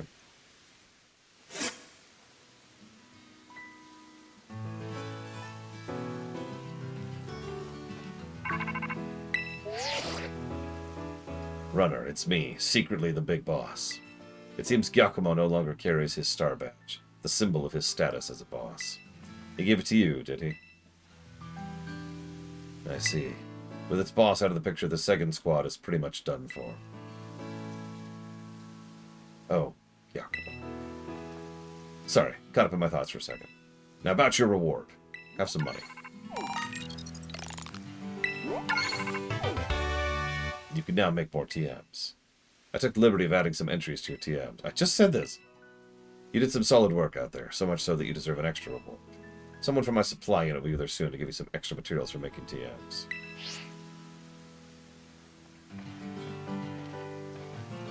Hello. I'm Penny from the supply unit. You probably don't remember, but you got me out of a tight spot by the skiers. Did I? Oh, you do remember. Yeah, you're the only kid in the entire school who has an Eevee backpack because... I don't know. Because all the kids don't exist because they're ghosts or something. That's why we're doing a ghost challenge. I'm helping out with Operation Starfall as part of my independent study. You know, the treasure hunt. I'm good with machines and hacking and stuff, so I'll be working behind the scenes. Here you go, bonus reward. You should be able to make tons of TMs with those, and Cassiopeia said you'll get more rewards each time you take out one of the bases. So, I heard all about how you had your Pokemon charge into battle. Seems you were pretty amazing. With a trainer strong as you on our side, I'm sure the operation will go just fine. There's 4 more squad bosses left, so... good luck. Nice pants.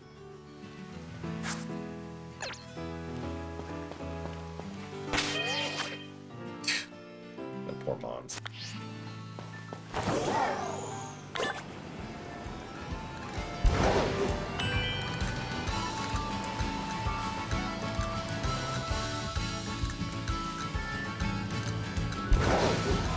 Hey, Daxiath. Listen, Giga. Your life was an acceptable sacrifice.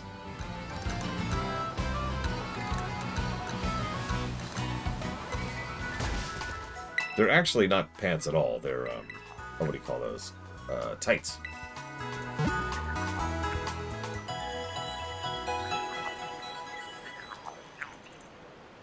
So here's a question, Huthor. What would you do? Like, for real? I know what I'd do, because I'm a boring person. What would you do?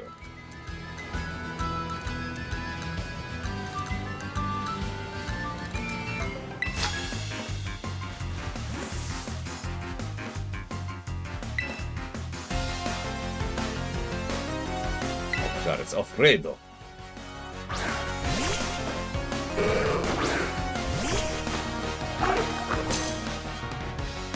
Sent out a Magikarp. I'm going to kill your Magikarp with a fire move.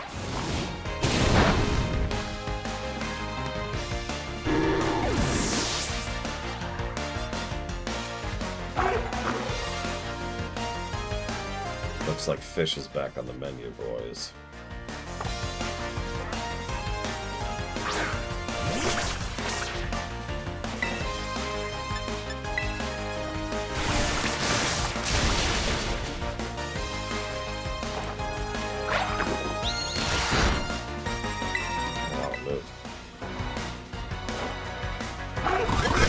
very rarely Morganite.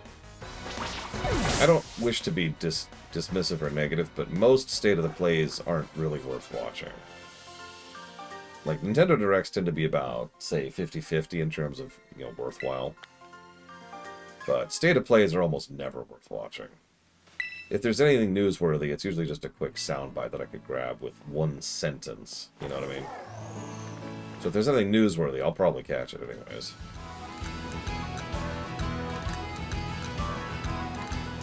Okay, so now we're actually in this town for real.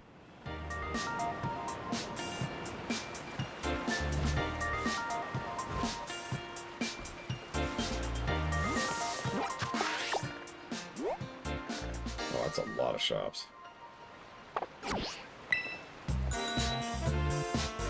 Team Evil. I can make so many jokes. Team Billionaires. Sorry. No, not that evil. Not that evil. Oh, absolutely, Witchbrock. They're like, shh, this isn't very effective. And the Magikarp just pops out.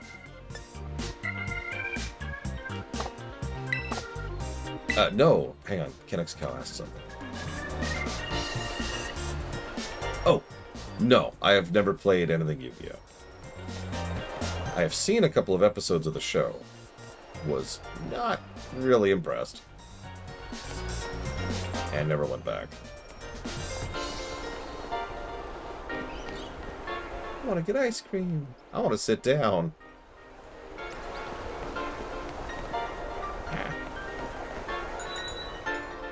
Team not summoning demons. Spoilers. They're summoning demons.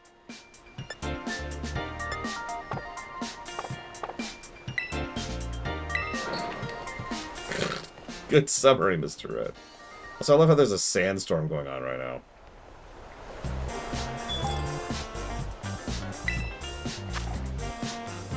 So we've got beanies. Anything else here? Bucket hats. Square caps.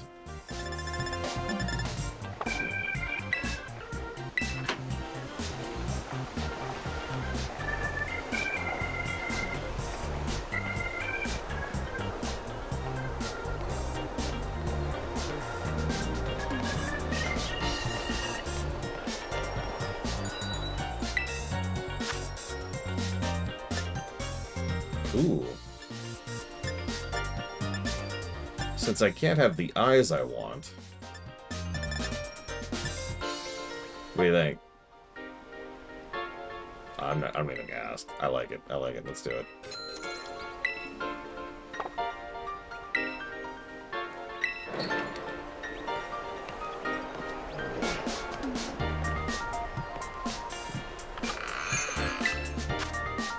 Ooh, more paella. That's a good question, actually, Sub-Zero. I'm not sure. And I'm still chewing on the earlier question. I haven't forgotten. Because it's a valid question. It's kind of a weird situation. What in the world? Oh my god. They have Ratatouille. I still have never had Ratatouille. They have quiche.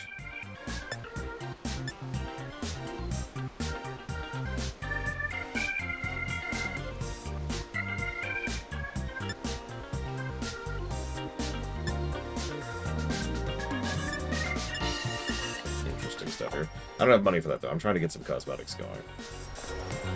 Looking fabulous is my highest priority.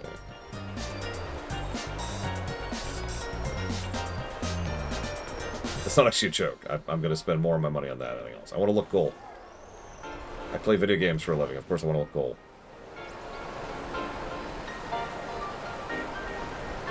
Anybody who's ever played video games, no.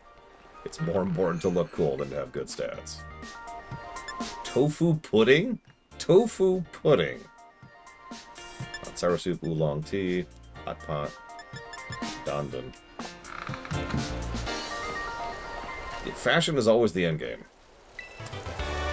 Even as far back as some NES and SNES games.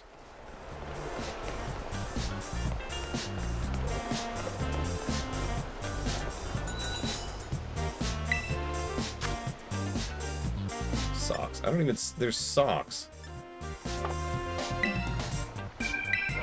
Yeah, exactly, Zara.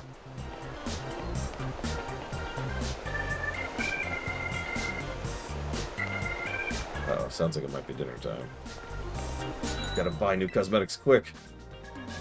More socks? Oh, here we go. I think. Are these still socks? They're still socks. Oh my god, okay.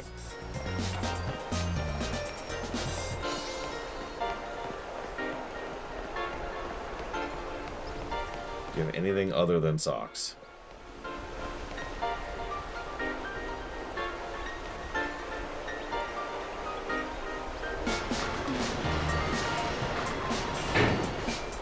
True, Sub-Zero. You're looking good, you're flying good. Also, check the rear. Ooh, boots. I might go with that. Or flip-flops. Well, there's a reason to have socks. And sandals. Ooh, dress shoes.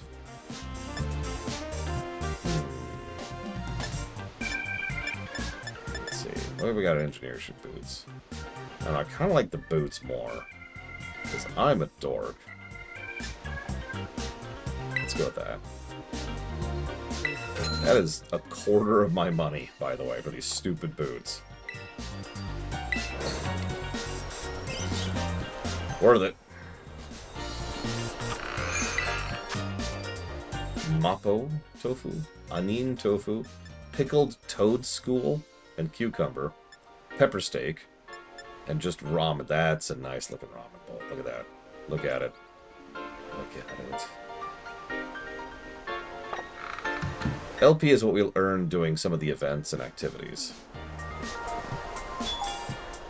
Welcome to Chansey Supply. Oh, this just sells stuff. And nothing I want. Yeah, league points.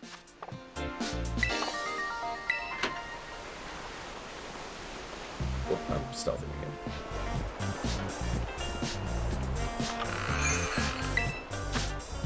Aw.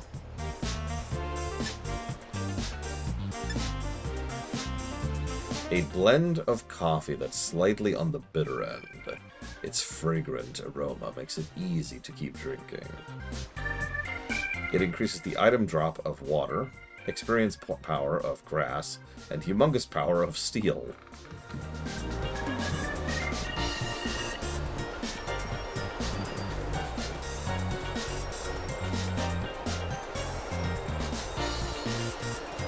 That's true. I've adjusted post daylight savings time, and daylight savings time always kicks me on my ass. Either direction. How far is the Iberian Peninsula from the Coffee Belt? Real question.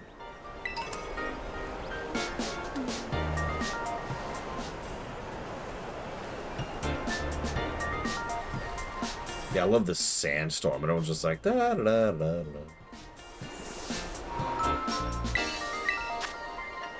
Ooh, some new stuff.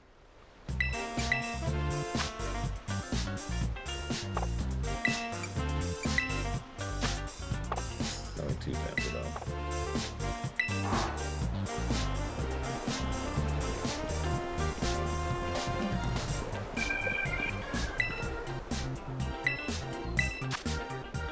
We can get potato salad. Bacon!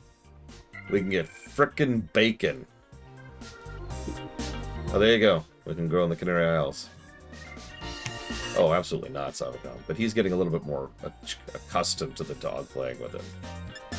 And I can never pronounce it, but I've had it plenty of times. Prosciutto? Something like that. Hang on. Hang on. I'm gonna buy a couple bacon. Because I want to make a BLT later. I still haven't figured out how to... Excuse me. I still haven't taken the time to, because I have not since figured it out. Picnicking. We need to picnic. We still haven't picnicked. Hang on. Do we have tomatoes? We do. With pickles? Yes. Okay. No, Huthor. Ah, ah. And yes, we need to feed the bacon to Lechonk. Lechonk. Okay, what else do you got? We have bacon, we have tomatoes. I haven't seen lettuce. We might have lettuce. I don't know if there's avocados.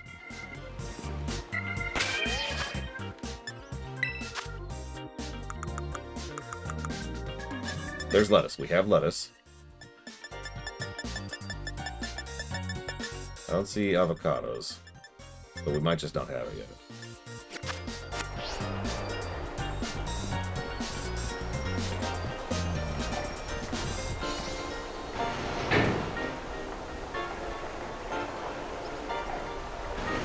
It's gonna be great, Uthor.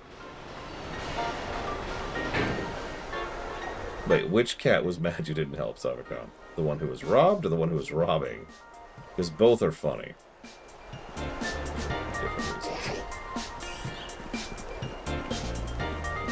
So is this it? I was hoping for like another hat.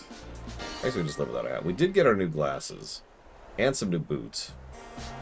I'm guessing there's just no shirts or pants because, you know, we're stuck with it. We could get a new backpack. Let's see what we got here. It's all nylon, isn't it? Yep, nylon.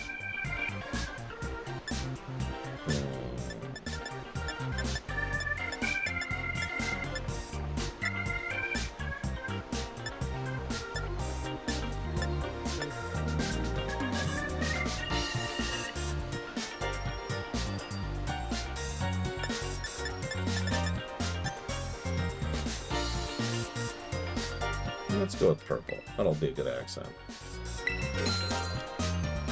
I was really happy with my appearance in S.H.I.E.L.D. Like, really happy with it. Wavy hair that actually had animation to it. Nice big glasses that allowed my eyes to show, and rainbow eyes, which looked badass. Also a nice white and black suit and tie combo. I was really happy with that appearance. Considering how big of a style thing it is in ZA, I'm really curious what we can do there. Fizzy Pop ice cream? Knockley salt? I'm not eating that.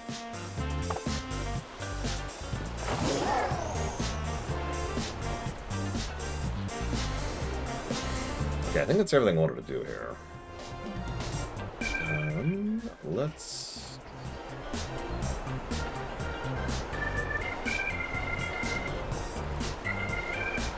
I mean, they did have teriyaki ice cream. Oh no, water! Okay, we skipped the water. Barely.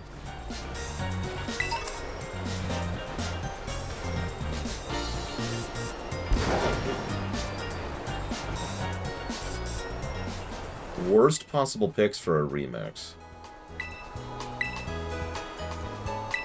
Let's assume they don't really change anything, which they haven't really done in any of the remixes, right? So it's just the expansion again, but like faster and with a couple of additional things. In that case, Shadowlands. It's an easy pick, really. If they ever do anything with Shadowlands again, they need to overhaul that, not just do a remix of it.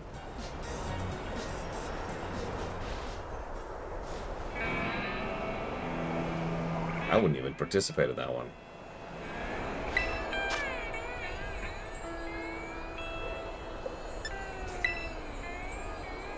That's fair. I might do it just to get all the cosmetic items. Just get all the bronze. Oh yeah, there we go. There's my amazing eyes.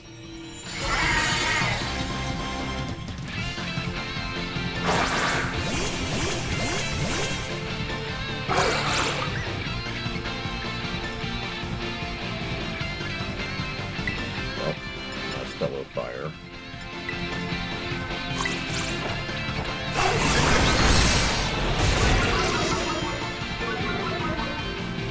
I'm so sorry, Tyson Zero. I'm so sorry. My second pick is also the other obvious one. PC.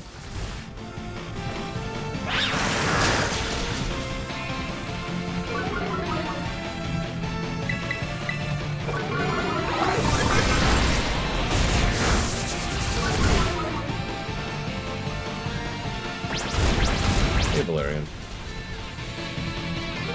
Welcome to giant, like, mud spray is staring at you from the reflections in the mirrors.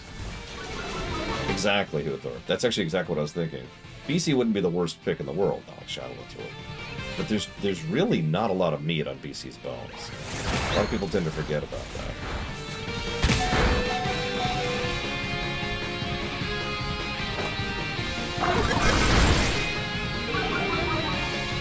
Those dead horse eyes staring.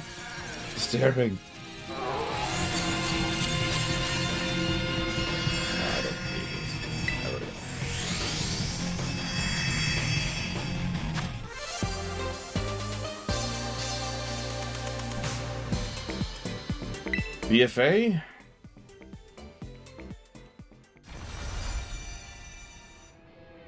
Okay, Dequack.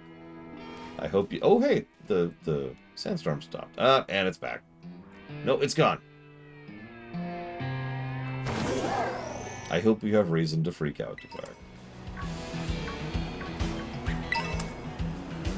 Good reason, obviously. Oh, shoot!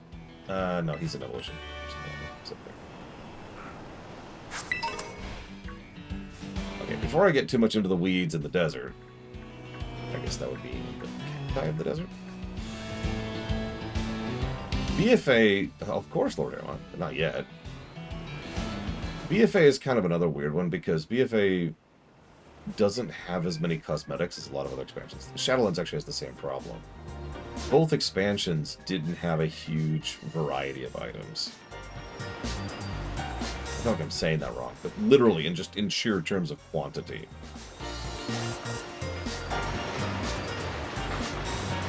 Now, I was thinking the same thing. If they did something with Island Expeditions and War Fronts, that would be interesting.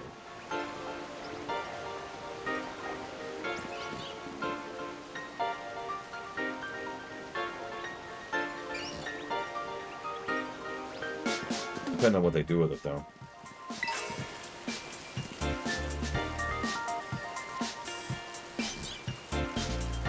Alright, so, since we're not actually here yet, what is this? Oh, it's a gym. But we're not here yet. So I said I was going to do an order, and I meant it. Which means I need to pull up the order, actually. Let's see here.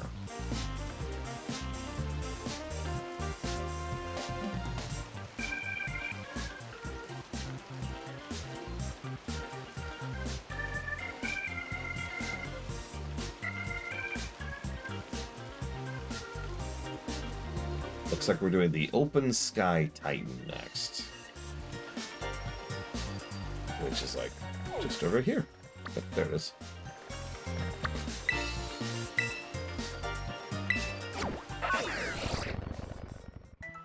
Revamping garrisons.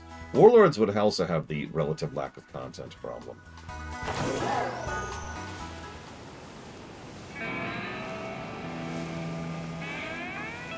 Like, you think people are complaining about Legion Remix not having enough content. Think about Warlords for a second, with its one patch. Barely.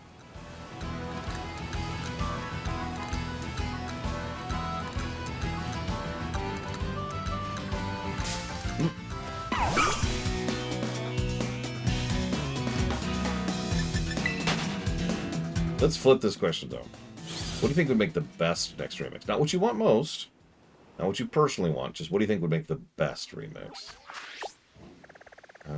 So I'm going to go this way. It's like...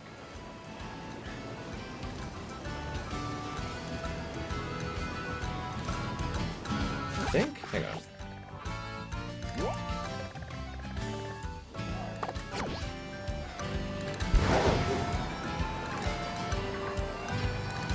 Yeah, honestly, Pandaria and Legion were the gimmies. It's no surprise that they used those two first, right?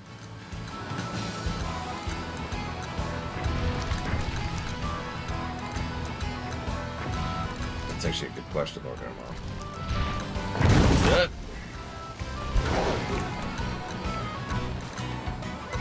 Wrath is probably the other easy answer, yeah. Wrath is the popular one. Probably shouldn't be, but it is.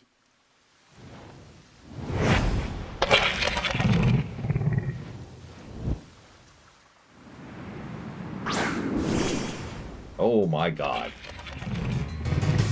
That is large. Okay.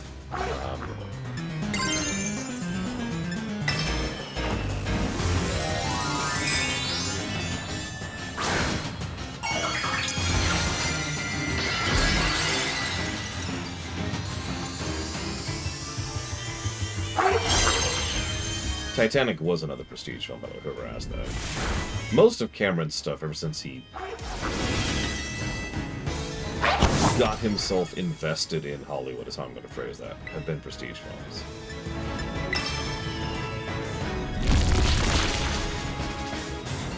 Again, Avatar.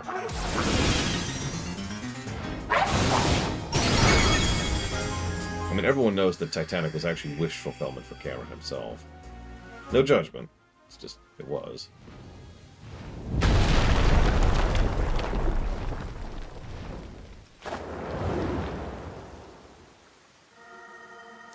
Oh, he's eating something.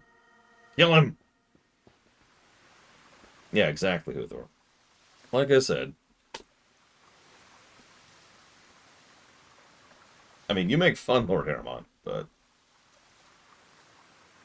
you make fun of him, not me. Okay, you can make fun of me too. Purple? No, no, no. I would say Titanic is a solid yellow. It is an enjoyable film. I don't know, you managed to get to Titan. Get to the Titan somehow. So that's the open sky Titan. Wait, it's the Titan that's been dropping all the boulders? I was lucky enough to be able to sneak up here because it had all its attention on you, little bud. It's like it's trying to power itself up, like with some kind of mystical meal power or something. You better be ready to go all out. Please let me heal. Please? Okay. Oof, okay. Okay. Okay.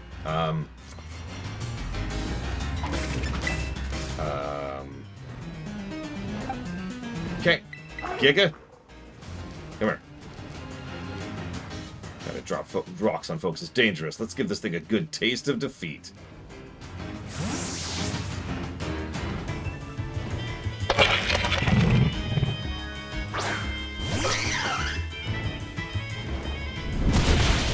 Jesus Christ. Well.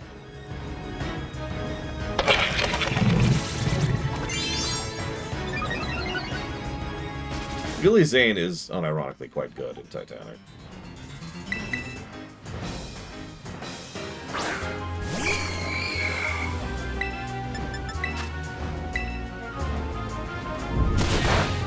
Yeah, but I was hoping you would hit the rock over there, True Whisperer.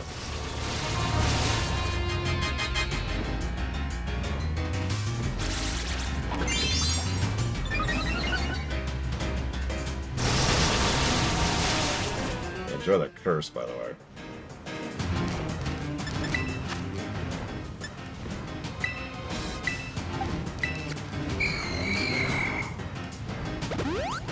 He's just polishing himself. That's not even a joke. He's literally just been casting polish over and over again. And... okay.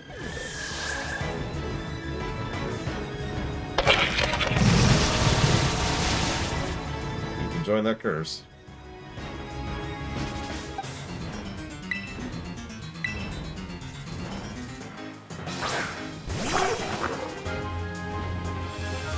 Yeah, that flap. This is probably the first Pokemon design in Gen 9 or whatever that I don't like.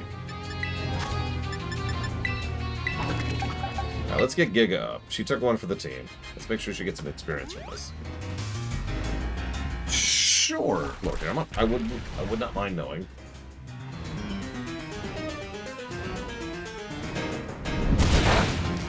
$64 to $65. That's actually higher than I was thinking it would be. That curse is doing some work. In fact, that curse is doing so much work. Let's also res Elizar.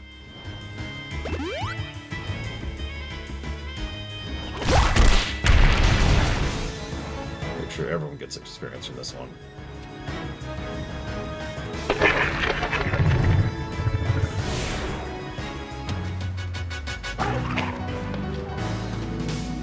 Lord Hammond's like, I did it!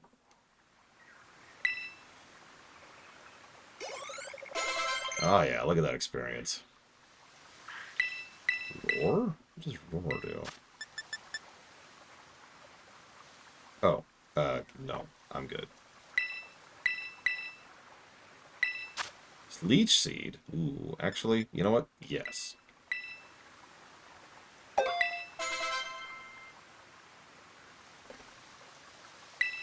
I mean, Curse is an amazing dot.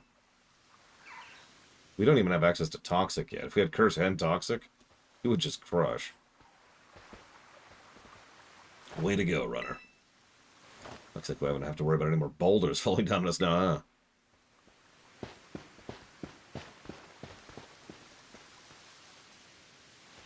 Has to be more of that Herba Mystica I'd ate in here. Let's hurry and find it before the Titan can come back and have another go at us. Well, it's funny because I'm pretty sure you can put Toxic on a Gengar. And I know Gengar can have Curse, so... if we're lucky, there'll be another herb here. Then put Rest on a Gengar. So Rest, Toxic, Curse.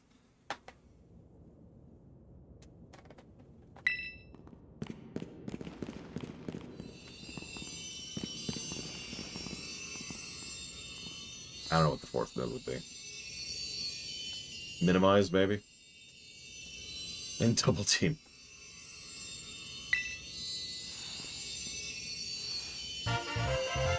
Woo! We did it! Thanks, runner. Or Sleep Talk, yeah, there you go. Can Gengar learn Sleep Talk? Bitter Herba's Mystica is great for your circulation. It really gets the blood flowing. And that warms you right up. Nice and toasty, even boosting the immune system.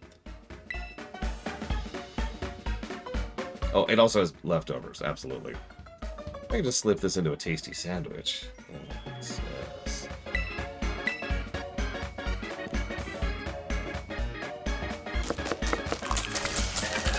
But it would be funny, Shadow Machine. Bob's your uncle, my special whimsical herb-filled super sandwich. The side of the Titan badge. It looks like we don't want to eat that. Holy crap, look at that.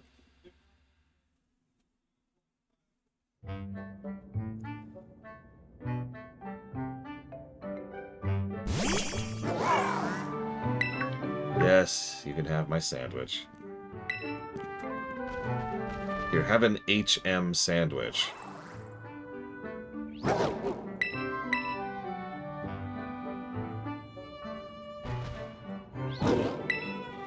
He's trying to say thanks or something?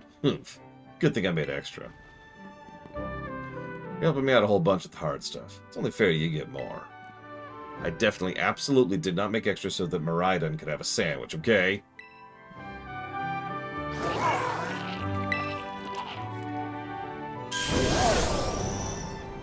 Alright, what new HM did we just get?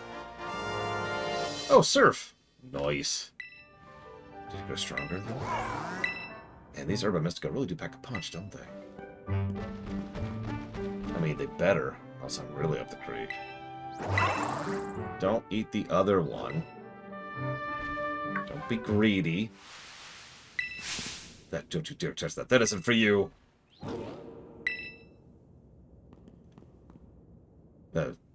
Sorry. I shouldn't have shouted like that. I guess I should at least tell you the full story. You see, when I was a young man... Come on out, bud. It's a... I don't know what that is. Mabostiff. I don't recognize it.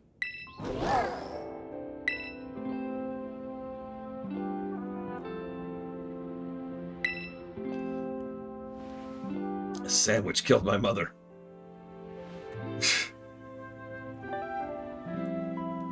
I mean, a sandwich killed Prince Ferdinand, so... Here you go, bud. Eat up. The sandwich should help you feel better. Slowly now. Take your time. Small bites are fine. Just chew nice and slow.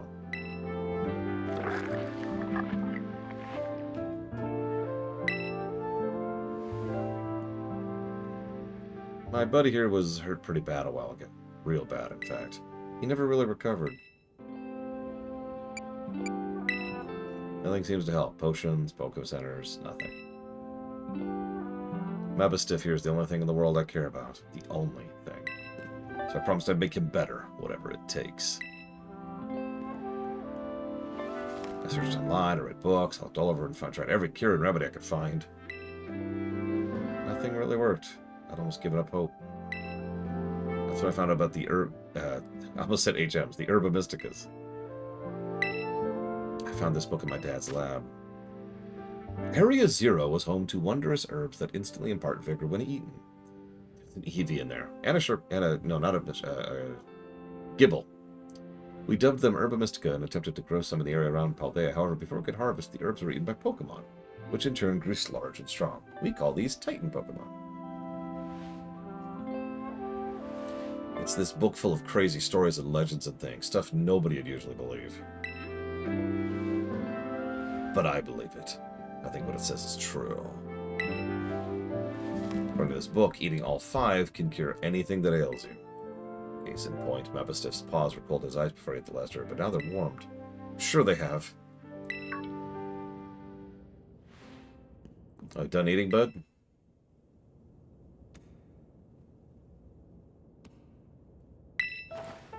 Can you see? Are your eyes open? He did it! It's been so long since he was able to open his eyes. I was so worried. Man, I'm so glad. Now you could surf.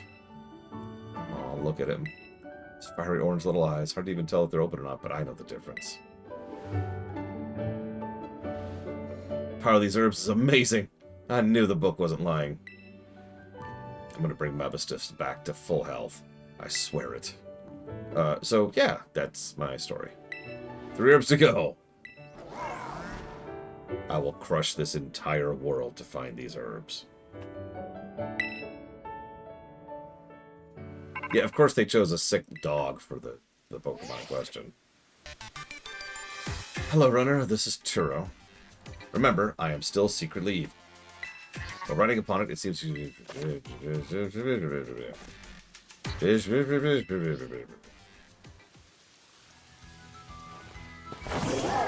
Not gonna lie, I'm kind of with that.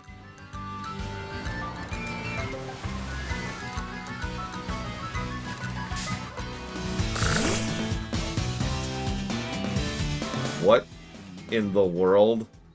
Lord Harrowmont, what are you on?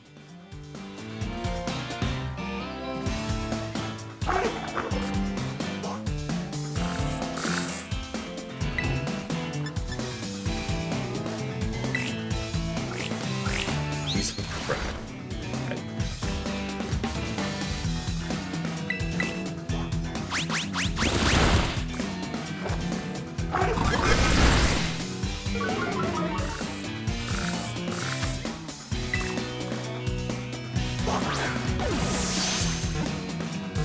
Oh, wow, Kitten Fin.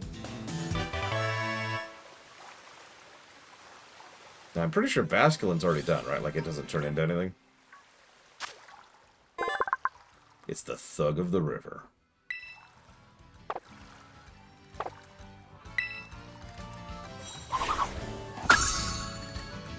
Yeah, it looks like it doesn't turn anything. No!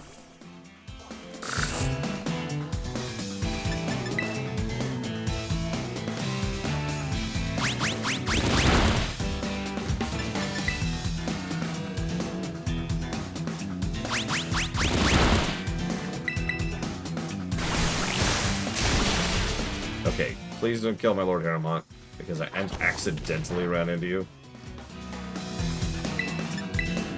Lord Harrowmont, murder him. Horribly.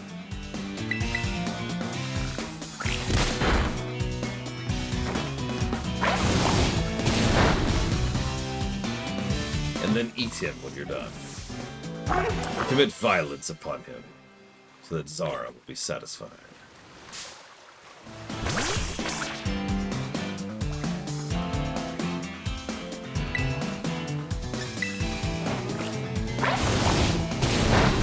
Whoa. Okay, hey, hold on with the murder. Hold on. Hold on.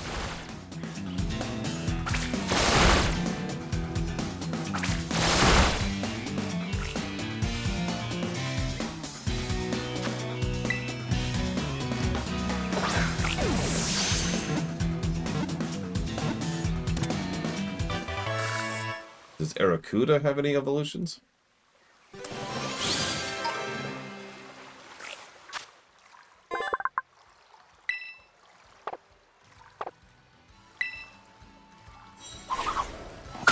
Looks like it might. Okay, it does. But you, right to the adoption spa. How about Bombardier, excuse me. Hey! An abomination. But no one's as abominable as he is. Seriously, look at that nonsense. Oh, no Evo for the stork. Be gone. To the spa. But it does? Not being lied to. Who dares lie to me?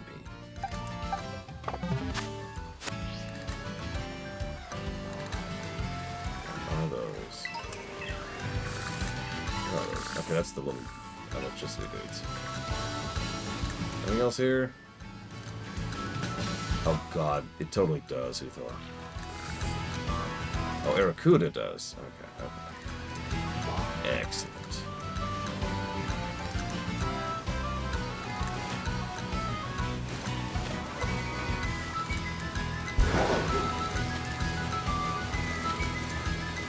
We have a bunch of video games set up, Salvacom. I'm just saying. We've got Mario Brothers 3 set up. With 2 controllers, of course. It's a custom hacked version. We can actually play as 2 players at the same time. Not just the versus thing.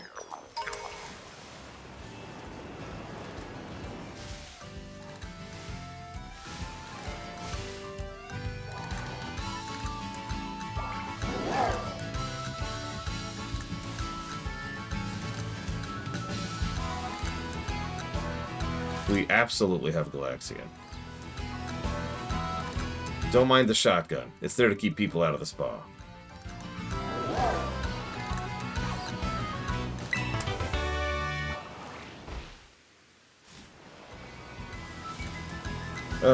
I guess Jim would be next. So I gotta figure out what the second Jim would be.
God, that's true. I have a jet ski.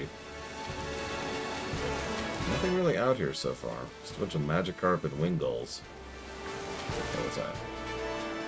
Oh, that's the thing we just got. No, no, no, no, no.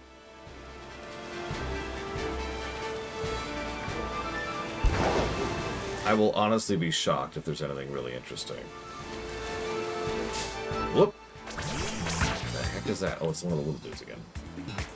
And then the Gyarados is like... Nom, nom, nom. You barely escaped the Gyarados. Did we, though? Oop, up, up, up, up, up. Shelter, shelter. Oh, God. What is that?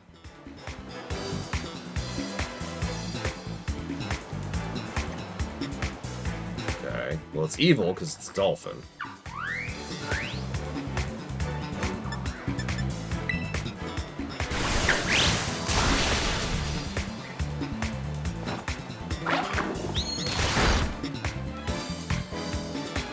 God, no, Savicom, no! Do I have any... I do.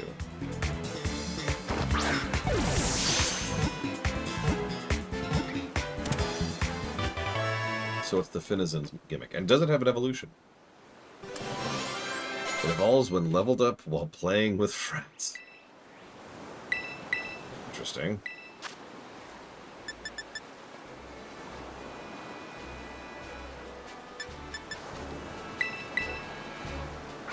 You know what? Yeah, we'll name it Echo.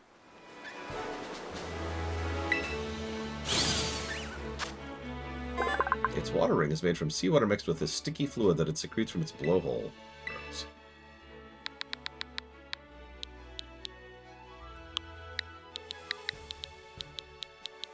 Palizin. Oh my god. So, like, could I group up and then use a rare candy and be done with it? Hypothetically.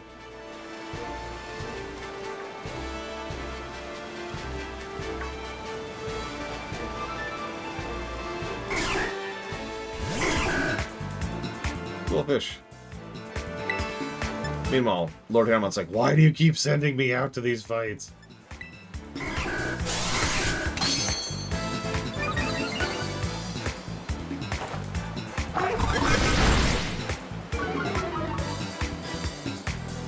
Look, you're fine, Lord Harrimon. I don't know what the problem is.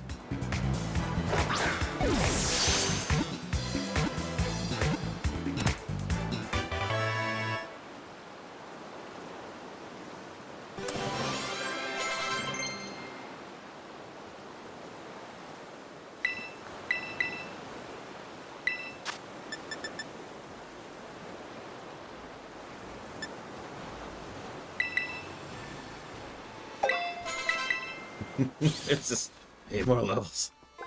8 more levels.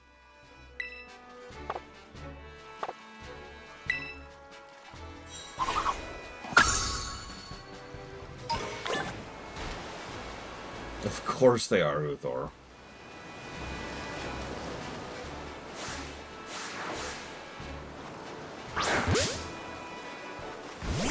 What are you?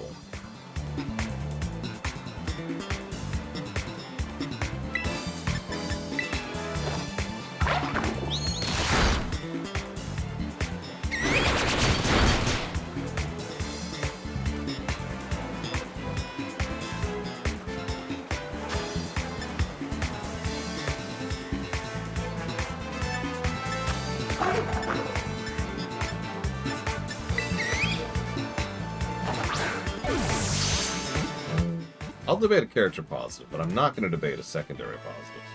Because it's not a secondary, is it? It's MSQ.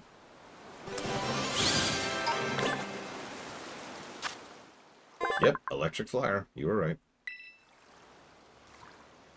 Their nests have a strange crackling texture, and they're a popular delicacy. So you want to eat the bird's nests?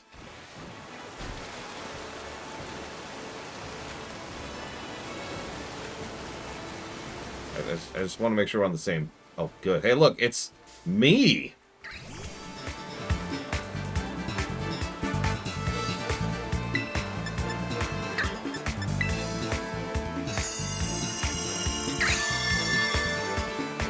Why would you eat a bird's nests? That's... I'm having trouble even picturing that. Never mind processing it. Lord Harrimon's confused.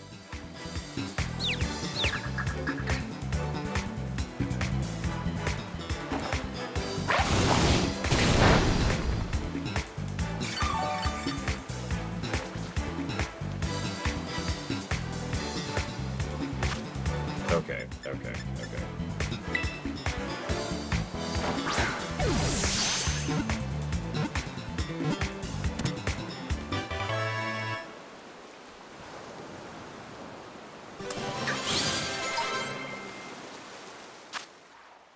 During the spawning season, countless lovedas congregate at coral reefs, turning the waters pink.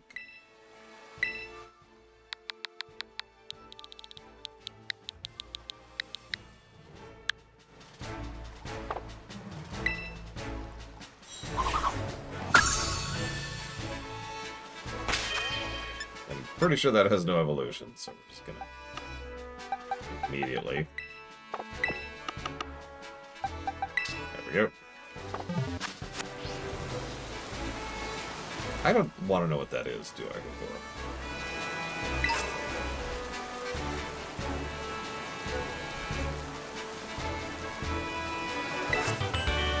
I did, Ross. I should see if the local Taco Bell has that. And then I should buy it. And then I should try it. And then I should scream forever.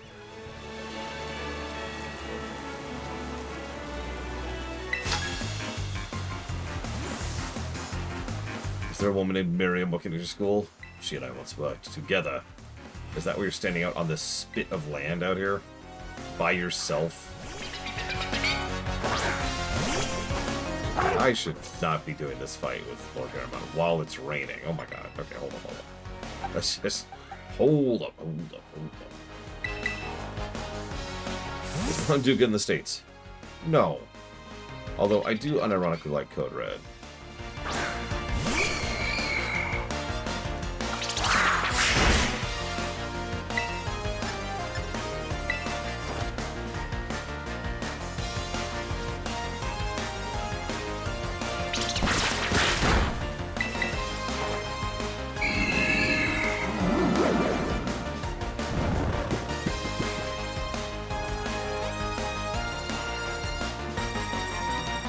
I'm not a big fan of basic Mountain Dew. I tried it recently.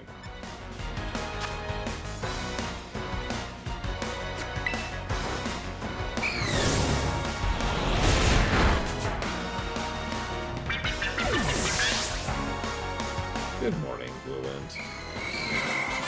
We're definitely not eating any bird nests here, okay? I don't know what you're talking about.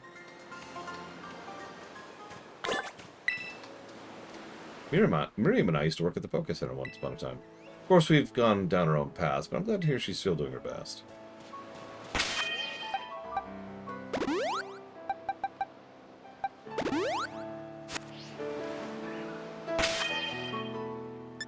Good luck, Pillar of Snow.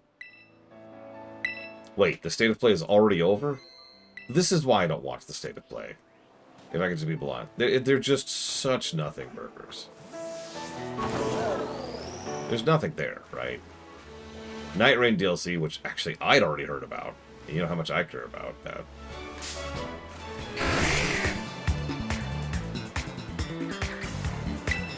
Yeah, has there ever been something worthwhile at a State of Play? There has to have been, right? At some point in time. Damn it.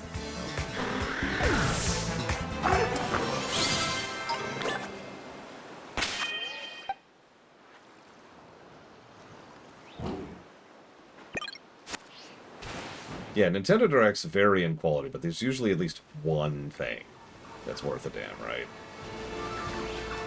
Sometimes it is literally one thing.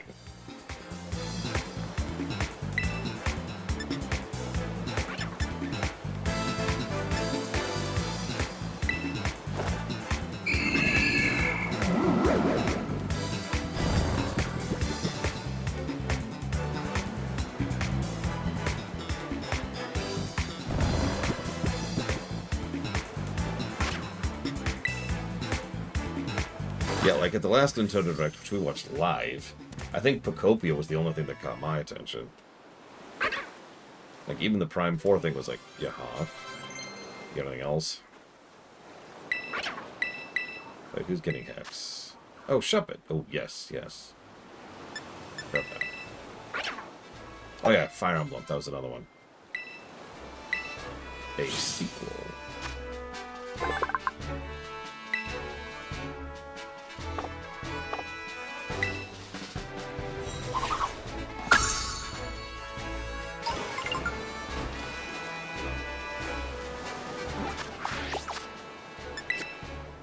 The loathsome dung eater.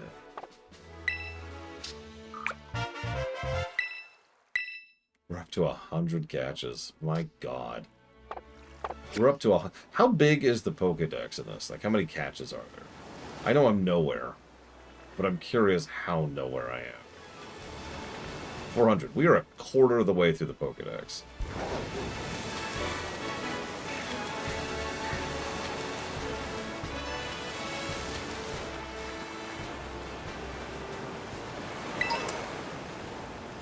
No. Well, in some cases, it's nice to have your basic stuff. I like the variety, and the gimmick balls are almost always better in their given case, right? Plus, it allows a little bit of cosmetics, too. You can't tell me people don't pick a specific thing, a specific ball to catch them with, because it looks cooler when you throw them out, right?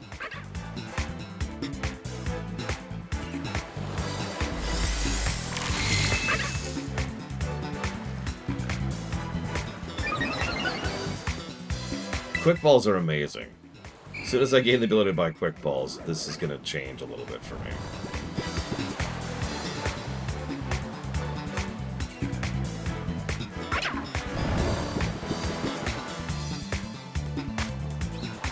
Speaking of, we're going to use a net ball here.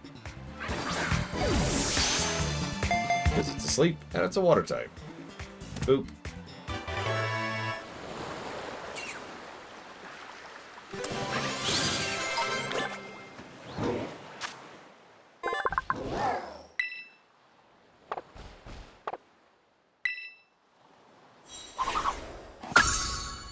I thought they were better as of Shield, specifically Sub-Zero. Oh, hey! Check it out. Let's see what Honda looks like.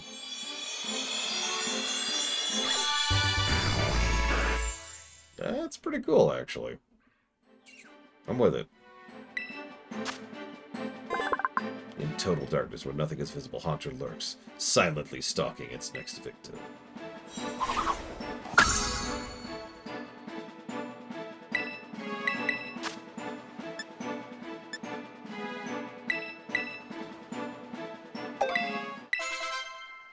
Yeah, we'll trade that in a second. Oh, but first, we gotta capture a slime ball of sliminess.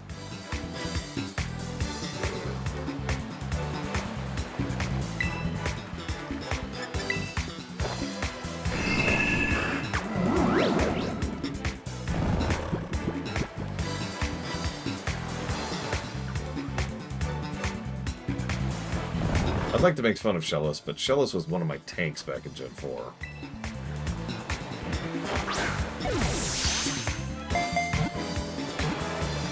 Seriously, I had leftovers on him, and he just endured. Or maybe it wasn't leftovers. Maybe it was the heal bell or whatever it's called. The heal when you attack.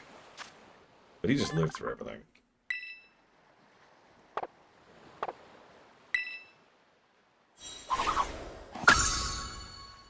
Aw, did you see that smiling face? That was cute. Anything else here? Yes, actually, a ghost type.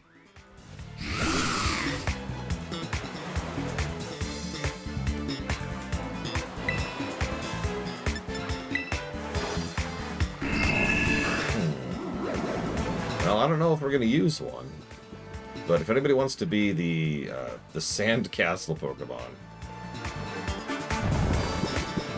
pick a number between 1 and 100.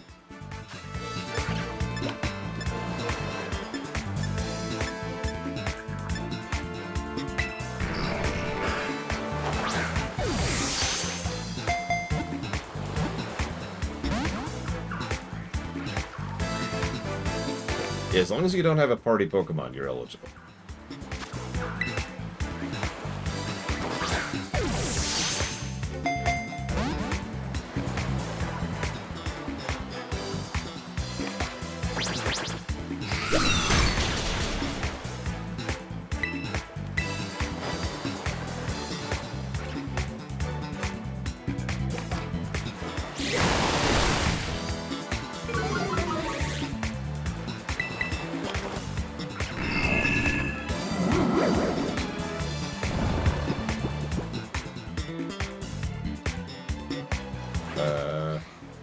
Blue Wind and Kitten Fan, guess again. You're both equal.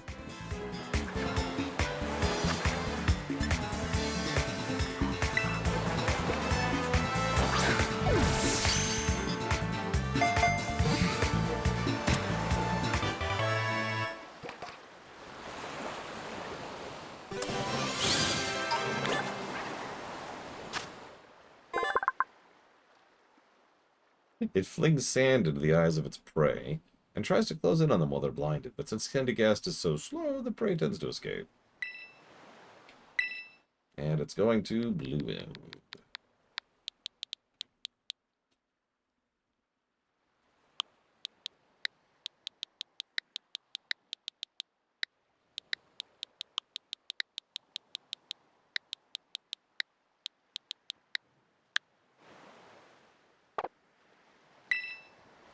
Not sure we'll use it, but I do like having a list there, and we've got experience candies if we want to mix things up later. Oh my god, there's so many Pokemon to catch.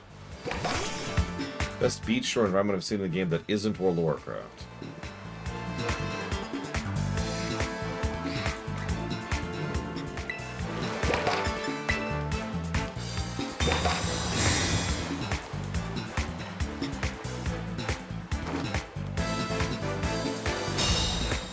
Mario Odyssey. There's an entire world that is a kingdom, excuse me, which is like a coast, right? A beachhead area with a little bit of underwater part. I forget the name of it, but it's really cool looking. And it's very well designed, and has some awesome stuff, and blah, blah, blah, blah. I'm going with that one.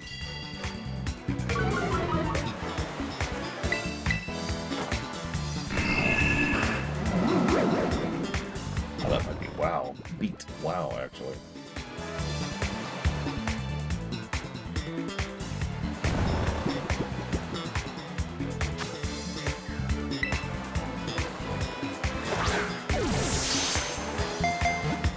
I mean, if this isn't enjoyable for you, I apologize, Chill Triangular. I could pull this off camera if you want. I mean, if everyone wants, I'm not going to do it for one person. But I might do it for multiple people.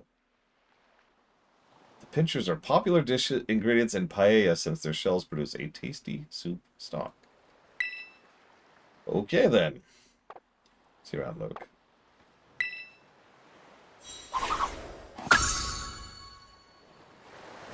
Yeah, I'm having a ball. I'm admittedly kind of confused. As I often am. No! Shellos! However, this is one of the reasons why we tend to not do Pokemon games side by side. Well, obviously, Pokemon games are different. You know, from a viewer perspective. Yes. Okay, Ross. Okay. From a viewer perspective, there's probably not a lot of variance, especially since there's tons of downtime in Pokemon games. Where we just sit and chat. Yeah, Red to this was kind of an exception. For example, I would never play ZA right after this. Or actually, ZA is not a good example. I would never play Shield right after this.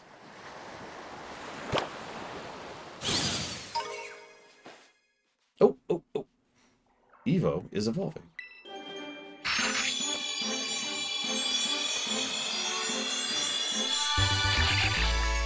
And now looks awesome. Pretty sure that's the end of that line. Yep.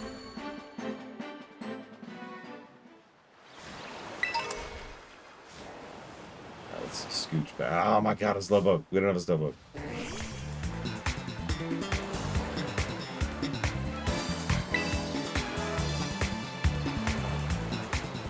I didn't catch a lot in Red. There were less, but I did catch less. I was actually on my way to getting at least 50 to get the X-Ball, and then I was convinced not to do that. That's just a waste.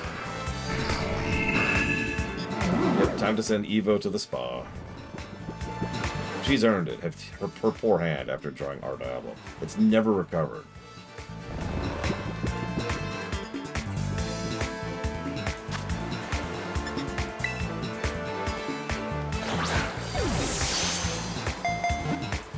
I mean, you are Mr. Red, after all.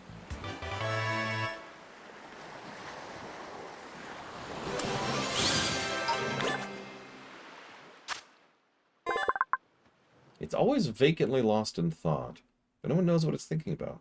It is good at fishing with its tail. We're going to need an item for that one, so that one can just be banked for now.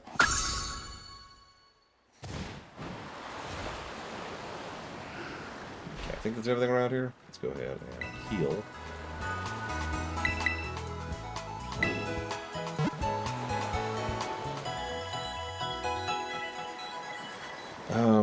What are we doing next? Gym.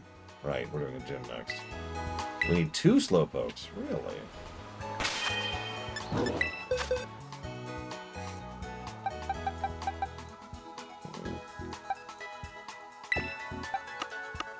Oh god, we've been dumping them in the spa. No!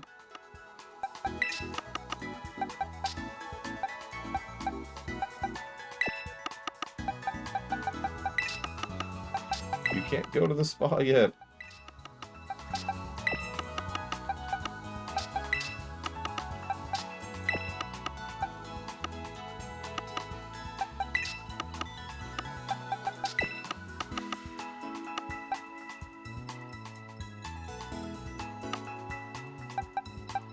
Oh, apparently some of them can.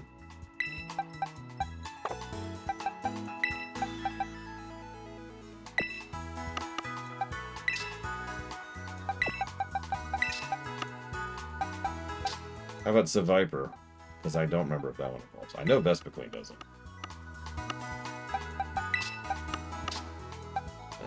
And then Pincurchin. Yeah, the multi-select is nice.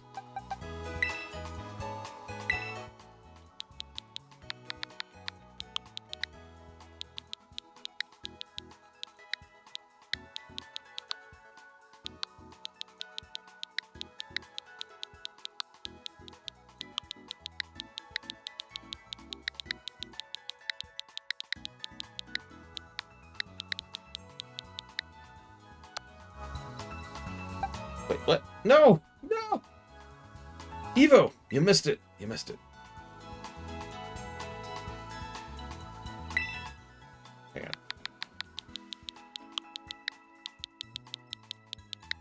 What's funny is he missed it by like 2 minutes.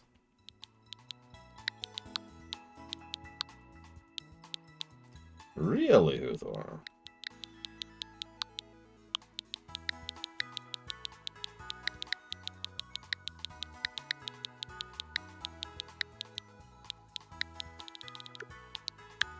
Mango this time.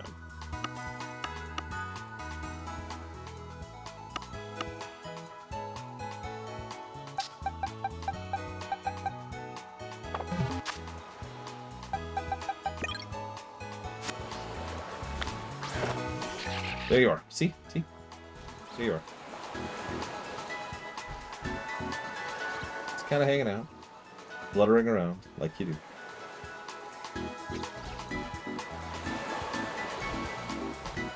Yeah, honestly, if the capturing was a little bit more boring, maybe boring's not wrong, more time-consuming, it would probably be a lot worse for me. It's one of the reasons I never really did a lot of 100%ing back in the day, catching them all. In fact, I think the oldest gen I've ever done a catch them all in was Black and White 2, and I did that with 999 Master Balls. Yeah, the beta just hit Uthor. Like, yeah, like either an hour ago or 1 minute ago, one of the two. Oh shoot, I sent Evo out. Okay, Evo, you got this. We technically did it. No, I did. That's right. I bothered to go get those stupid legendaries off camera. So yes, I did actually catch everything in Arceus. And Sword and Shield. So that's Sword and Shield, Arceus, Black and White 2. That's my list. Why don't we bring out Elizar?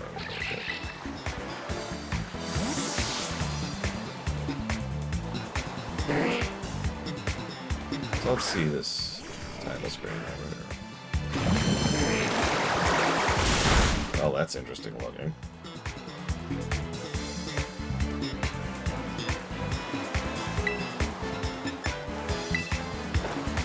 Oh, cool. Things are falling in. Is that the Sunwell?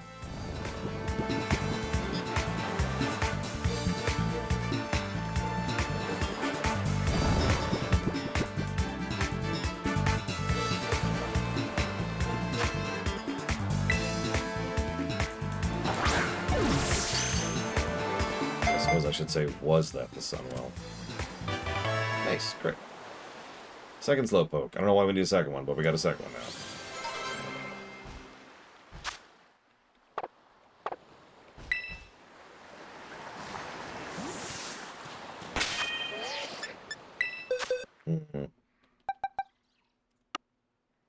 Okay, there's our two Slowbros. Yeah, that's another thing. So we gain experience from capturing. It's quicker. It's a lot more efficient. Like the catch rates have been massively improved. Like, think about, we actually showed this off during Pokemon Red. The catch rates used to be terrible, even for basic Pokemon. Didn't help that the programming was borked, but, you know, even ignoring that, the catch rates were really low, right?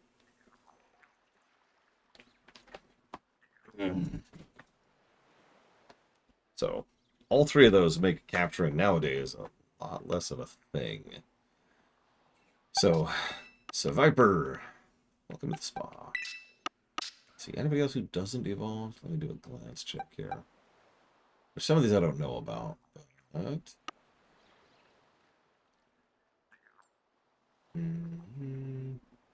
Does Stantler evolve?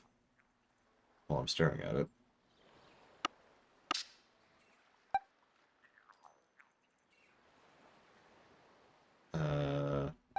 I'm getting a yes and a no.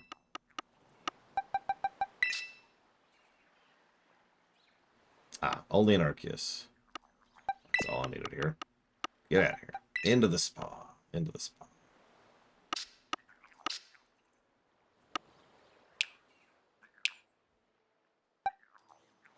I think that's everything for now.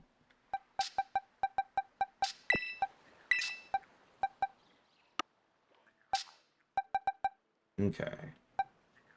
Did you see what Blue Wind got, Evo? It's a sand castle. It's a ghost ground.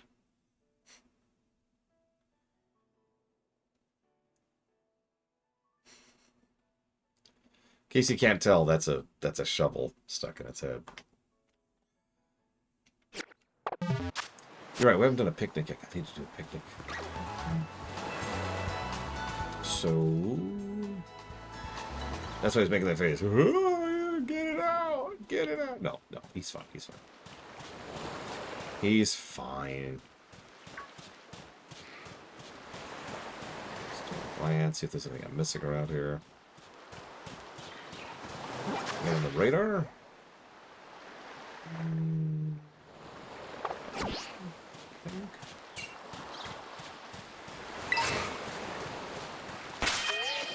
Oh, right. I need to send Evo back to the spa. Welcome to the spa, Evo. Would you like to go to the video game corner?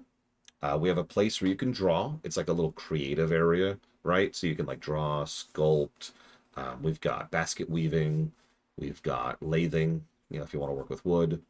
What else do we have? We've probably got some kind of like carving, you know, marble and clay kind of a thing, you know.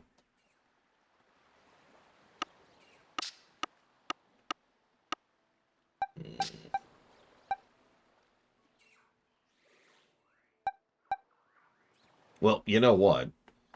When do you level? Hey, Retro Justice. Let's look this up. So,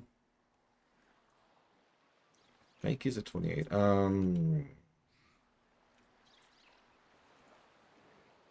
God, I can't remember his name. Let's do it this way. Am I enjoying the game? No, this game sucks. My God. This game blows. Sorry. I know some people don't like this game. I'm not trying to make fun of that. Palisand. 42. Ooh, that's going to be a minute.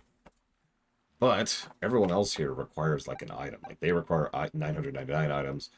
That requires an item. That requires an item. That requires an item. So since you're the only one who benefits from experience right now, it's going to bring you in here. Oh, Bragwin, do you have a minute to help me out with something really quick? You don't have to. It'd just be helpful. I just want to trade my Haunter really quick. Just to get it up to the Gengar. Alright, so let me...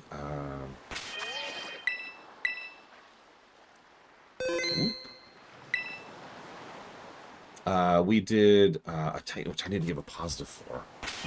Get to. Did I already do that? I did not. I'll put that as Titan 2, and I'll type up some more later, because I know what that means. Yeah, we've done 2 Titans, 1 star, and 1 gem. We were actually on our way to do the second gem. I got distracted capturing a bajillion things. Okay, I would like to trade. Okay, so usual rules for the code. Oh, it has to be 8 digits? Okay. Maybe it doesn't? I'll try this. Wait, why are we offline?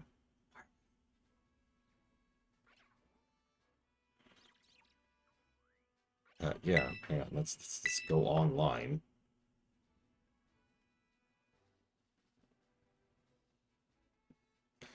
There. Okay, no. Yeah, that's great. That's great.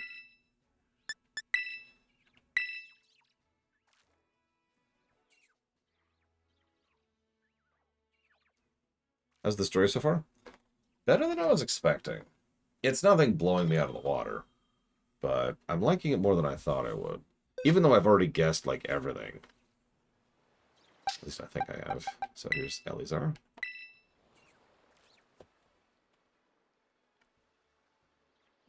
Probably Moog. Oh, no, no. I want to trade it and then trade it back, Bragman. So just toss me anything temporary. Or anything you need to trade, right? I literally just want to turn my Haunter into a Gengar.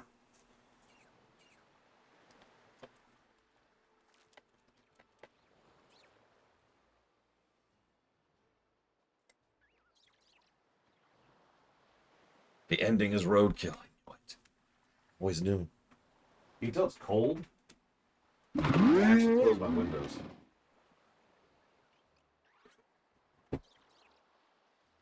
My goodness.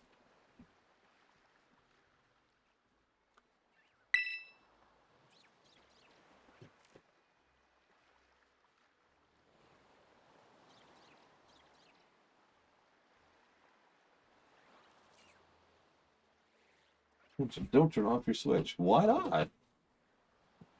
Game out.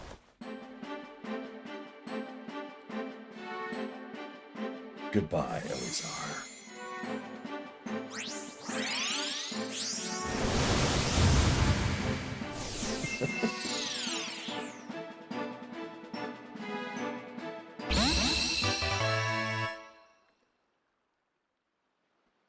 Take good care of Cyclizar. Yeah. It can sprint at over 70 miles an hour while carrying a human. The rider's body heat warms its back and lifts its spirit.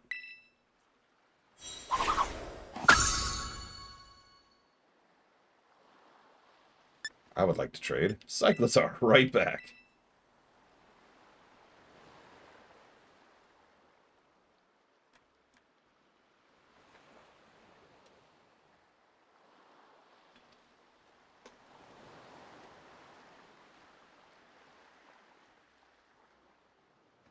Okay, it looks like it finally stopped snowing.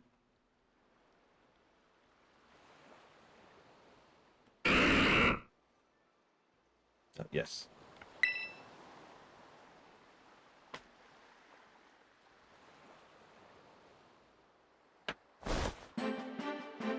Aww. Goodbye, Cyclizar. Yep, Brigwin's off there in the distance. In another universe, one might say. Let's ignore the fact that parallel universes are canon. Let's just ignore that. Ignore it.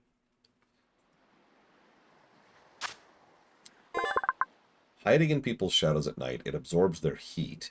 The chill it causes makes the victims shake. Wow. Do you have anything else you want to trade, Brigwin? Like, just to evolve? While we got you here.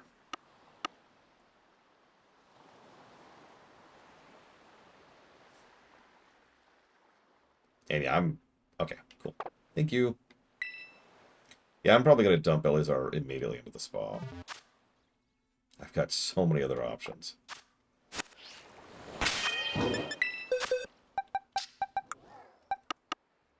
Kind of. What?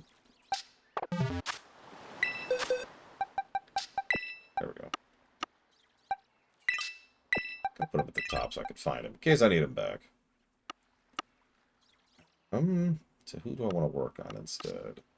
The thing is, none of my ghosts benefit from levels right now. I mean, I guess they could just level.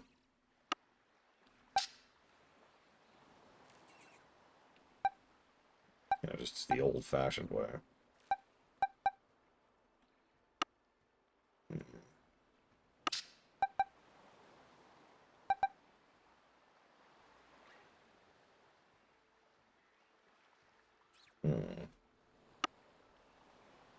Yeah, let's go ahead and start leveling this.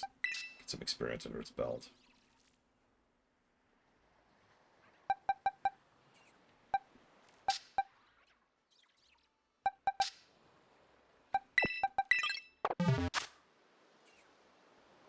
You say that, Pillars of Snow, but you're extremely wrong.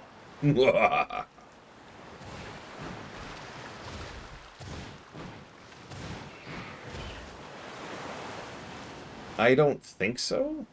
I mean, I guess technically it will be losing out on some EVs if we just dump experience on it later. I'm not actually 100% sure how that works in this one.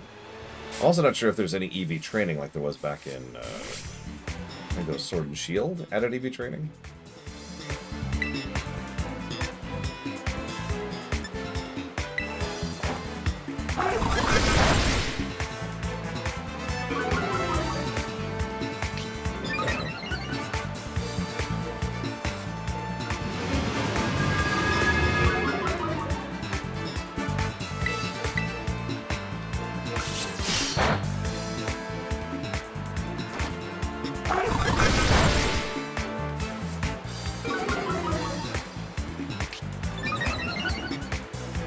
True, but like there was a thing, which I don't remember what it was called, where you could do EV training. Yeah, I'm kidding over.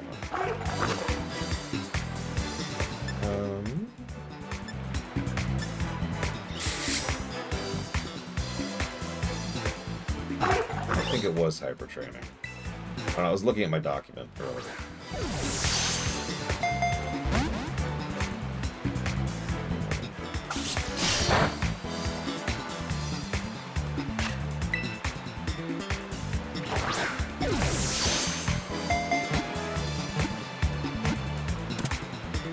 Sorry, it might have been IVs then, not EVs, my bad.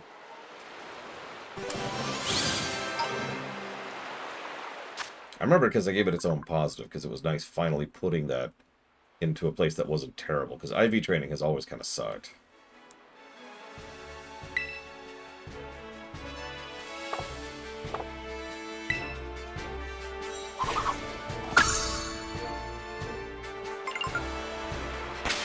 Speaking of Pokedex rewards.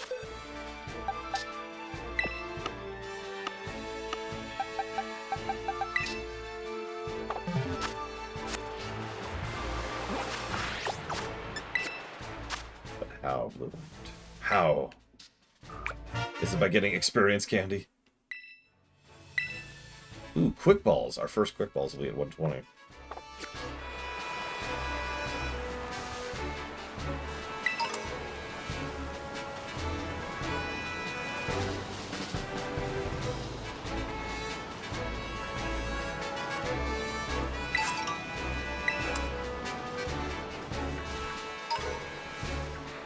I mean, let's be honest, experience candies were a great idea.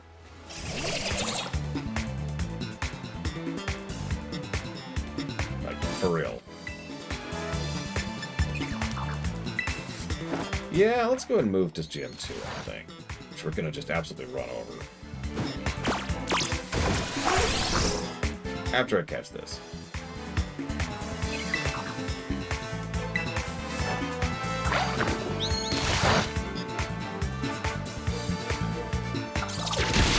Lord Paramount, I need you to not crit.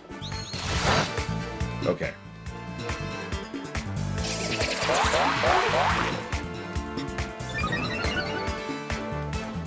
Yes? Okay, I'll be down in a few minutes. It looks like the second gym will have to wait. Let's see.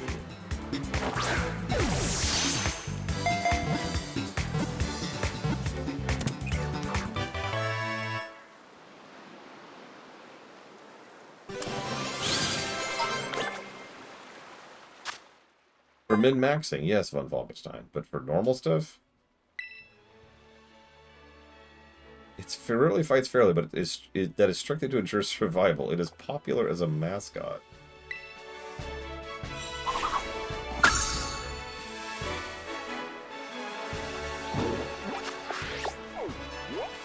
Oh, hello.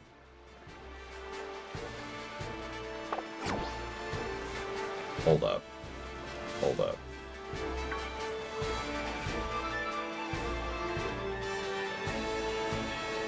Is that up here or down there? I can't quite tell where that is. Is it over here?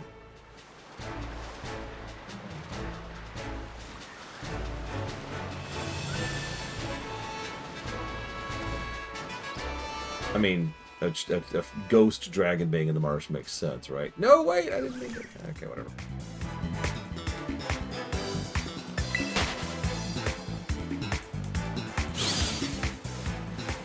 I mean, I probably won't use this because we already have. We actually used a Dragapult on our main team back in Sword and Shield. But still. There's somebody Pokemon to catch. There's somebody to catch. I really want that 3B. Yeah, speaking of pseudo-legendaries. Yeah, it's Giga Pudding. The other Giga Pudding from the past, actually.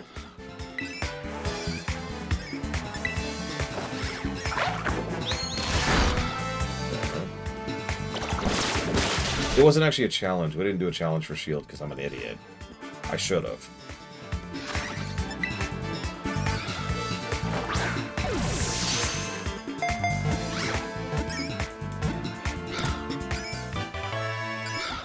But yeah, a Dragapult was one of my heavies. One of my carries, really, in the Shield team.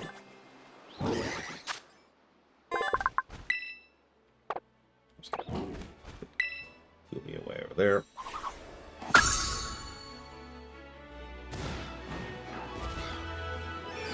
Does this game get positives for Arceus? Wait, what? Just making crazy talk, Retro Justice. Let's see if I can just find a Dreepy. And then, you know, dinner. And then stomping the second gym, I swear. There's also a Pachirisu on here, which I think I need.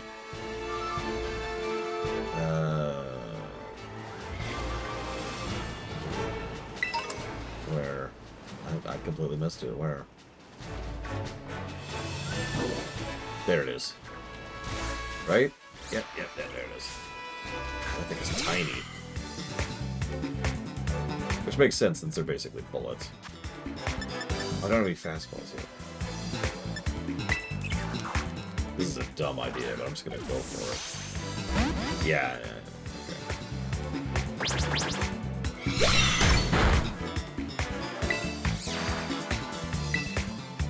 Oh, God, free. That would be awful, especially if there's no sound effect.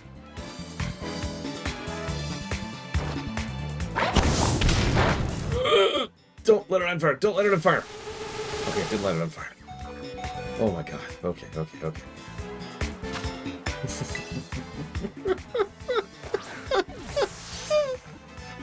I was like, okay, I'll use the weakest attack that I know it's not weak to.